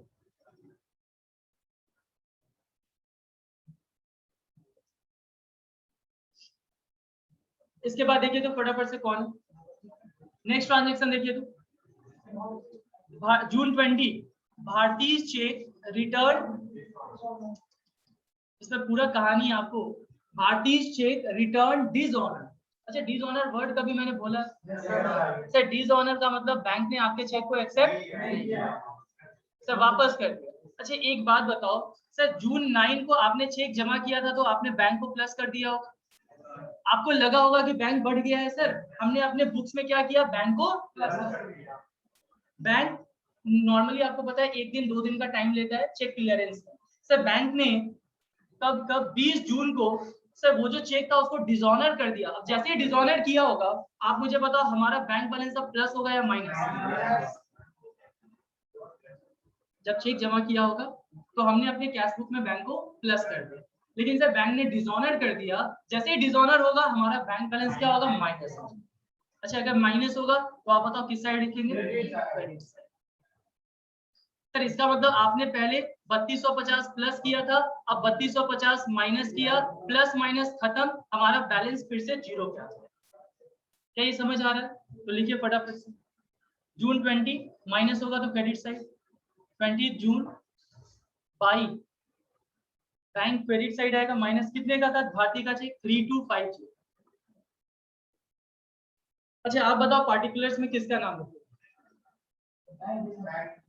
वो बैंक तो आपने क्रेडिट में लिख ही दिया, फिर से बैंक लिखेंगे? बैंक तो हो गया, बैंक तो आपने क्रेडिट में, भारतीय अकाउंट। सिर्फ भारतीय को क्यों लिखेंगे, क्योंकि फिर से हमें पैसा किससे लेना है, भारतीय से। सर भारतीय को हम लोग फिर से जीवित करेंगे। जीवित क्यों करेंगे, क्योंकि अगेन भारतीय को बोलना है कि हमें तुमसे पैसा, तुम्हारा चेक क्लियर नहीं हुआ, हमें फिर से 3250।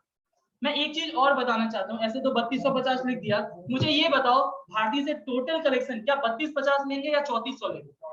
सर जो डिस्काउंट हमने भारतीय को 150 का दिया होगा, वो 150 का डिस्काउंट अभी रहेगा या कैंसिल करना होगा? कैंसिल। सर वो डिस्काउंट तो आपने इसीलिए दिया था ना क्योंकि आपको लगा पेमेंट मिल गया, लेकिन एक्चुअल में तो हमें पेमेंट मिला। तो सर इसका मतलब अब आप भारतीय से टोटल पैसा लोगे, तो जब मैं जर्नल एंट्रीज करूंगा इस सबका, तो मैं भारतीय को जीवित 3250 से करूंगा या 3400 से? 3400। मैं एक आपको सिंपल यहाँ पे एंट्रीज दिखाता हूँ। सर आप इसकी एंट्री क्या पास करोगे, आप बोलोगे भारतीय से लेना है, भारतीय अकाउंट जिससे लेना होता है उसको क्या करते हैं, डेबिट। भारतीय से कितना लेना है सर, 3400। अच्छा सर बैंक बैलेंस कम हो जाएगा, बैंक क्रेडिट 3250, यही आपने, प्लीज बात नहीं, आपका बैंक क्रेडिट कितने से हो जाएगा, 3250। सर अभी तो डिफरेंस आ रहा है, कितने का डिफरेंस है, 150 का। 150 किस बात का था, डिस्काउंट। सर आपने जब डिस्काउंट अलाउ किया था तो डेबिट किया था, अब उसको कैंसिल करने के लिए क्या करेंगे, सर आपने जब डिस्काउंट दिया था तब वो डेबिट हो रखा होगा, हमारा नुकसान। अब उस अलाउड को कैंसिल करेंगे, डेबिट से क्रेडिट कितना था, 150। थोड़ा समझिए जनरल एंट्रीज बनता कैसे, कुछ नहीं सर, हम इफेक्ट को देखते हैं। अगर कोई पहले डेबिट है, अभी खत्म करना है, क्या करते हैं, डेबिट का और क्रेडिट का, डिस्काउंट अलाउड पहले डेबिट था तो अभी कैंसिल करना है तो डिस्काउंट अलाउड। सर बैंक पहले डेबिट था, अभी कैंसिल करना है तो बैंक क्रेडिट, और कैंसिल का मतलब प्लस से माइनस। क्लियर है? और जब मुझे इंक्रीज करना होगा, मैंने बोला सर डिस्काउंट अलाउड डेबिट था 150, हमें 100 और अलाउ करना है, तो फिर से वो क्या होगा, डेबिट।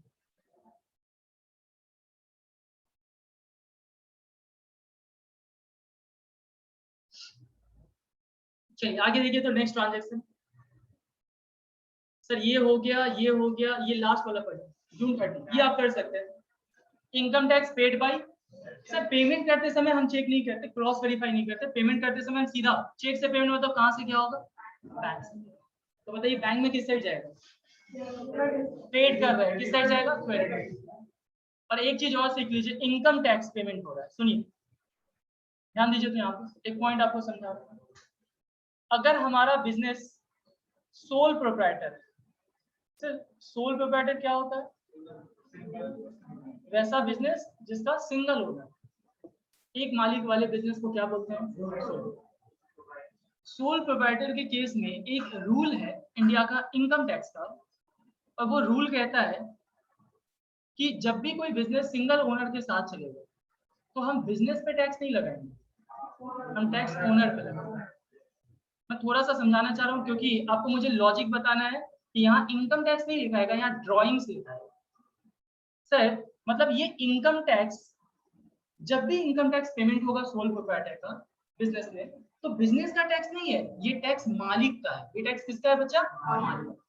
सर मालिक का टैक्स पेमेंट हो रहा है, तो मुझे बताओ मालिक का अगर टैक्स बिजनेस से पेमेंट हो रहा है तो वो बिजनेस क्या बोलेगा? ड्रॉइंग से। अगर मालिक के पर्सनल पर्पस के लिए कुछ भी करेगा बिजनेस तो वो क्या है? ड्रॉइंग से।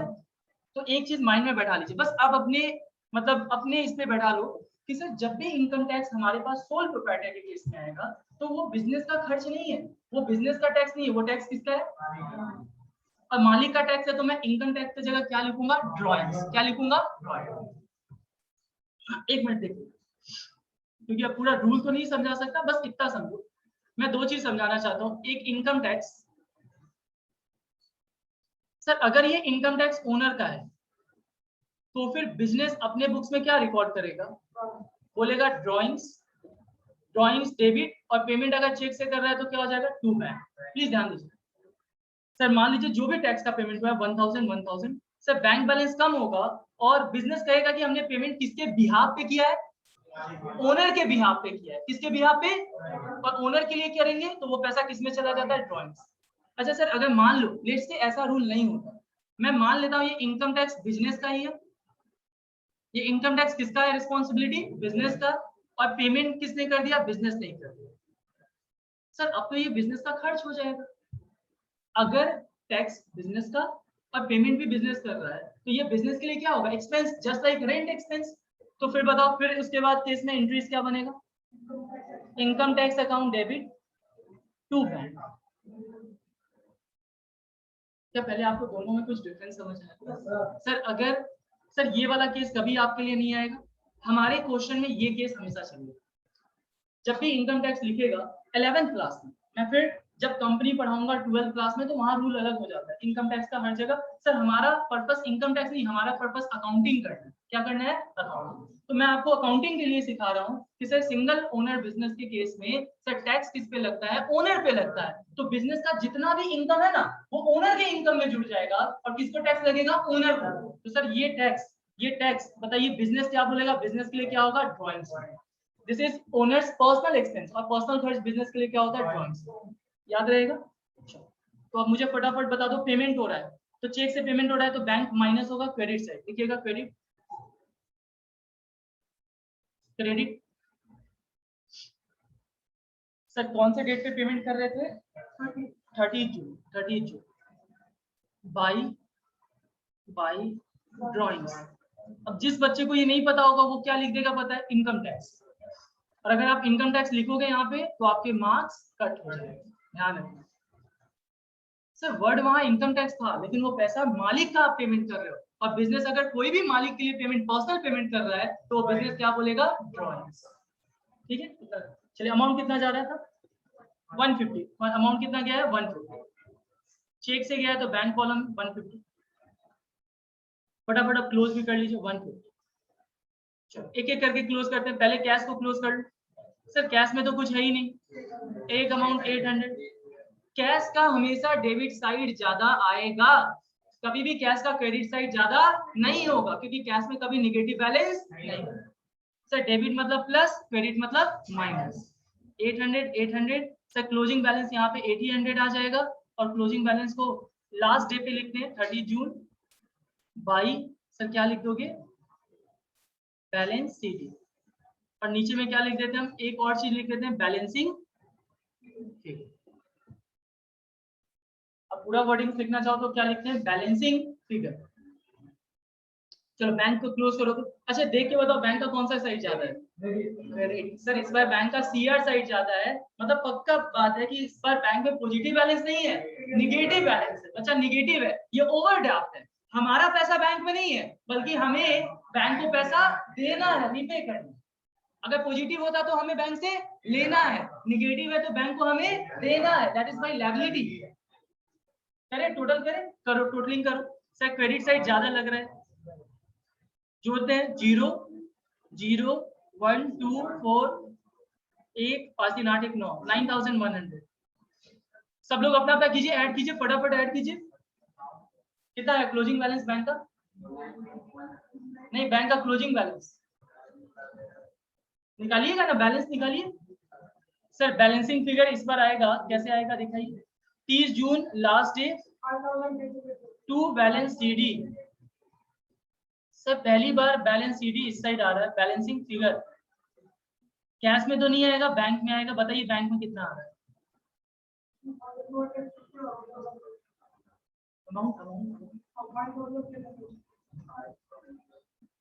कॉपी में लिख लीजिए, कॉपी में कर लीजिए। निकाल बताइए कितना आएगा, फटाफट से बताइए।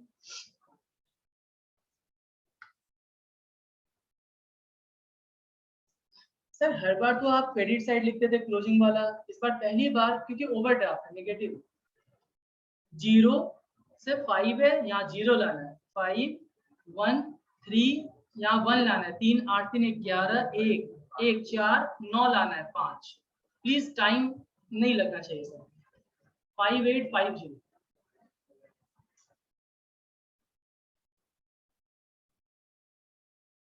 5850।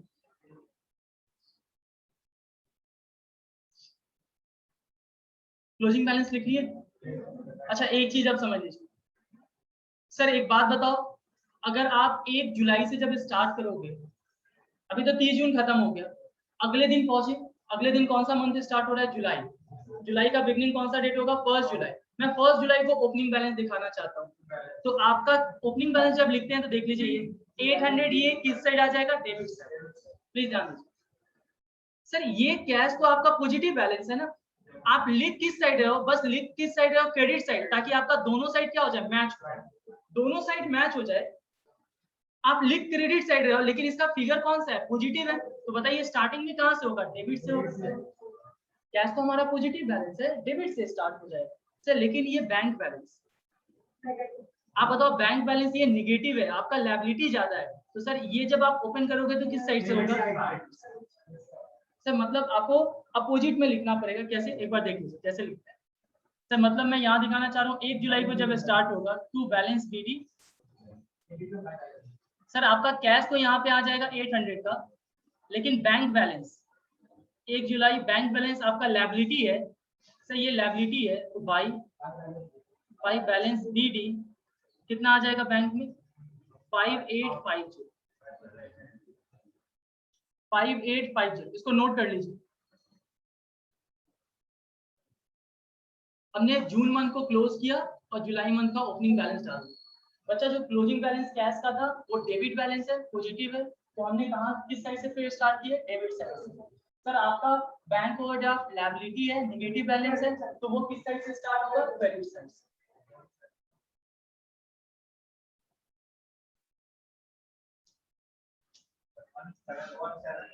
कहाँ पे?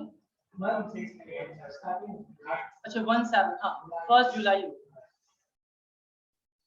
1 जुलाई। ये कुछ भी नहीं है, एक प्रेजेंटेशन है बस।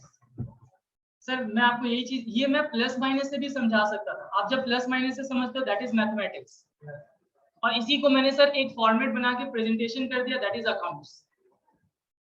जिस बच्चे को प्रेजेंटेशन समझ में आ गया, जिस बच्चे का मैथ्स का कैलकुलेशन अच्छा है, उनको दिक्कत नहीं होनी चाहिए। इसमें है ही क्या, हम लोग सिर्फ और सिर्फ डेबिट और क्रेडिट। हो गया यहाँ तक? नोटिंग्स पे 1-2 पॉइंट लिख लो, फटाफट से नोटिंग कीजिए। अब तो बैंक ओवरड्राफ्ट में दिक्कत नहीं होगा सर। बैंक ओवरड्राफ्ट का सिंपल मीनिंग है क्रेडिट बैलेंस, स्टार्ट किस साइड से करेंगे? क्रेडिट साइड से।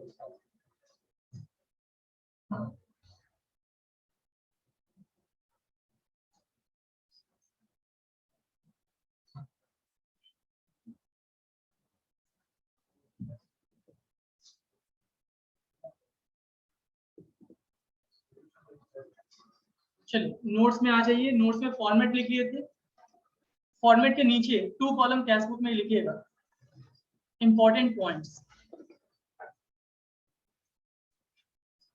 Important points.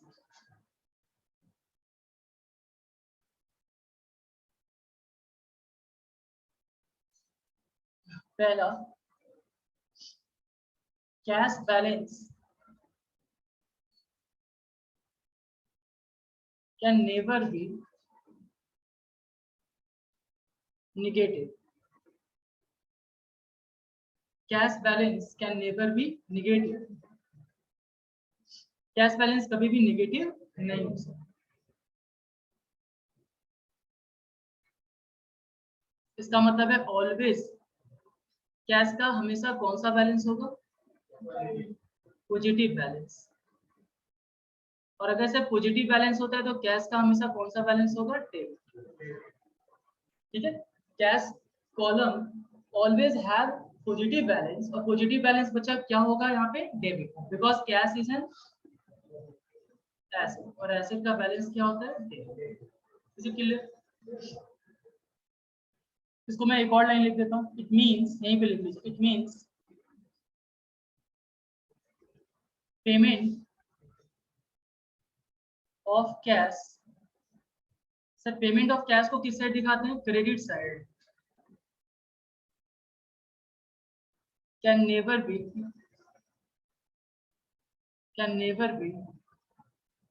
greater than can never be greater than receipts of cash. receipts of cash को कहाँ दिखाते हैं? डेबिट। मैंने सीधा सीधा ये लिख दिया, इसको मैं शॉर्ट में ये लिख दे रहा हूँ कि कभी भी क्रेडिट साइड कैश का, अच्छा बताओ ये साइन किसका होता है? ग्रेटर का। अगर मैं ये लगा दूं, ये क्रॉस लगाने का था, इट इज नॉट, है ना, नॉट ग्रेटर।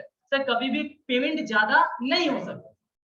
कैश के केस में कभी भी जितना कैश अवेलेबल है आप उससे ज्यादा पेमेंट नहीं कर सकते।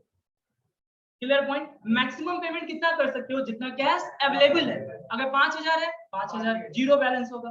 10,000 है 10,000 से कैश कभी पेमेंट ज्यादा हो ही नहीं सकता। उसका मैक्सिमम यूज कितना होगा? जितना अवेलेबल है। तो यहाँ पे credit balance can never be greater than debit. Next point,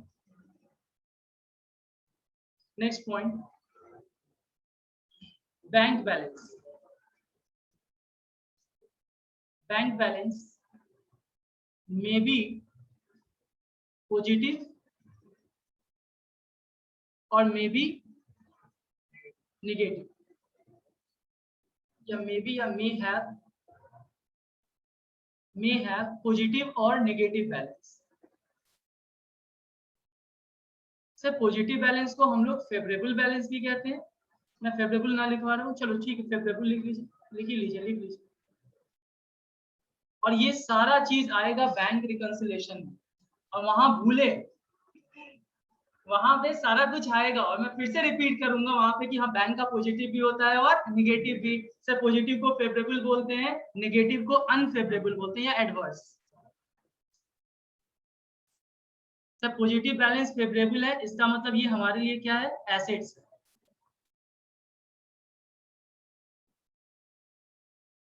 और अनफेवरेबल है, इसका मतलब ये हमारे लिए क्या है? बिजनेस के लिए लायबिलिटी। और सर एसेट होगा तो इसका बैलेंस कौन सा होगा? Debit balance. और लायबिलिटी होगा credit balance.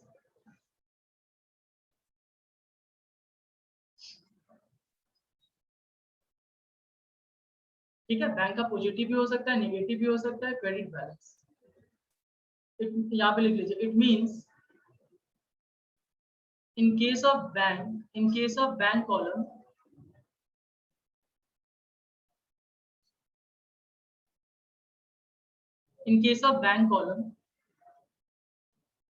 if debit side is greater than credit side। अच्छा बताओ, अगर बैंक में डेबिट ज्यादा है क्रेडिट से, तो बताइए फेवरेबल बैलेंस है या अनफेवरेबल? अगर डेबिट का मतलब रिसीव्स होता है। सर कैश बुक तो याद है, क्रेडिट का मतलब क्या होता है? पेमेंट होता है। तो सर अगर डेबिट ज्यादा है तो मतलब हमारा बैलेंस पॉजिटिव बैलेंस ज्यादा है, डेबिट को आप पॉजिटिव कह सकते हो, क्रेडिट को निगेटिव। सर मतलब डेबिट ज्यादा है मतलब ये क्या होगा, फेवरेबल बैलेंस।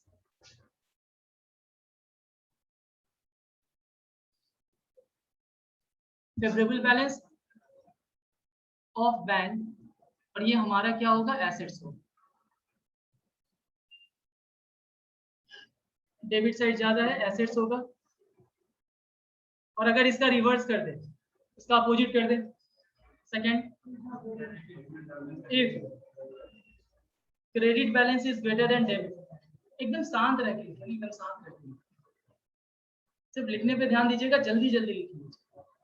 अगर क्रेडिट ज्यादा है, अब बताओ तो आप, अनफेवरेबल, और अनफेवरेबल मतलब ये एसेट या लायबिलिटी, और इसी लायबिलिटी का नाम क्या होता है, बैंक ओवर। पेमेंट्स ज्यादा है सर, बैंक के केस में ज्यादा पेमेंट कर सकते हैं, यस। अनफेवरेबल बैलेंस,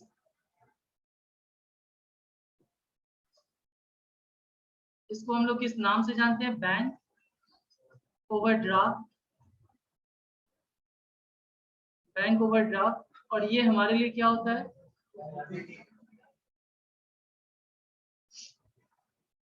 सर मतलब बैंक में आपका डेबिट बैलेंस भी हो सकता है और आपका क्रेडिट बैलेंस। जब डेबिट साइड ज्यादा होता है तो इसका बैलेंस क्या होता है, डेबिट बैलेंस। और जब क्रेडिट साइड ज्यादा होता है तो क्या बैलेंस होता है, सर मतलब जो ग्रेटर साइड होता है उसका बैलेंस भी वही। अगर डेबिट ज्यादा है तो कौन सा बैलेंस है, डेबिट। अगर क्रेडिट ज्यादा है तो ये बताइए फटाफट से, नोट नहीं कीजिए, नोट बस यहीं तक रहने। डेबिट क्रेडिट, अगर डेबिट में 100 है और इधर क्रेडिट में 60 है, फटाफट ये बताइए मुझे से कौन सा साइड ज्यादा है, डेबिट साइड। तो आपका जो बैलेंस आएगा वो कौन सा बैलेंस होगा, डेबिट बैलेंस।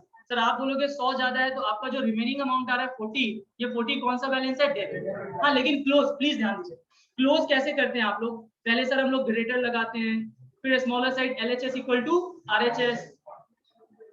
याद ध्यान दीजिए ना, याद ध्यान दीजिए, तो मैंने लीव नहीं किया, 100 में से 60 जाएगा 40। अच्छा मुझे बताओ आप क्लोजिंग लिखते किस साइड हो, क्रेडिट साइड। क्लोजिंग लिखते किस साइड हो, क्रेडिट साइड। लेकिन बताओ ये क्रेडिट बैलेंस है या debit balance, debit balance. Please confuse नहीं होइए, आप लिख क्रेडिट में रहे हैं, क्यों, क्योंकि दोनों साइड को बराबर करना है। लेकिन बच्चा जब ये स्टार्ट होगा तो ये अपने स्वभाव से स्टार्ट होगा और इसका ओपनिंग बैलेंस किस साइड आ जाएगा, डेबिट साइड। क्या बात आपको समझ आ रही है, से जो साइड ज्यादा होता है, अगर प्लस ज्यादा है तो उसका रिजल्ट भी किस में आएगा, प्लस। बताओ फटाफट से, डेबिट क्रेडिट 100 और 80 से मतलब इसका बैलेंस आप बोलोगे 20 आ रहा है, और कौन सा बैलेंस है, क्रेडिट बैलेंस। लेकिन जब क्लोज करोगे, जब आप इस अकाउंट को क्लोज करोगे तो आप कैसे क्लोज करोगे, सर आप लिखोगे ये ज्यादा है, इधर भी कितना आना चाहिए, 100 में से 80 20। सर हम क्लोजिंग कहाँ किस साइड लिख रहे हैं, डेबिट साइड। लेकिन बच्चा ये डेबिट बैलेंस नहीं है, इसका बैलेंस क्या है, क्रेडिट। तो सर इसका मतलब जब वो शुरुआत होगा तो कहाँ से शुरुआत होगा, क्रेडिट से। कितनी बात याद रहेगी सर, जो ग्रेटर वैल्यू होता है, जो ग्रेटर साइड होता है उसका बैलेंस भी वही। कैश का हमेशा डेबिट बैलेंस होगा, बैंक का डेबिट बैलेंस भी हो सकता है, और बैंक अगर डेबिट बैलेंस में पॉजिटिव, बैंक अगर क्रेडिट बैलेंस में निगेटिव, और निगेटिव मतलब बैंक ओवर। तो आज इतना ही रखते हैं, होमवर्क में लिख लीजिए। मतलब ऐसा है कि सब लोग एक काम करते हैं, होमवर्क मैं आपको ग्रुप में सेंड करूंगा न्यू बुक के अकॉर्डिंग, ठीक है, वो चीज मैं न्यू बुक से देख के सेंड करूंगा, बना लीजिएगा, तो मैच कर लीजिएगा, किसी से न्यू बुक लेके मैच कर लीजिएगा या PDF देख लीजिएगा। थैंक यू सो मच, अच्छे से पढ़ाई कीजिए।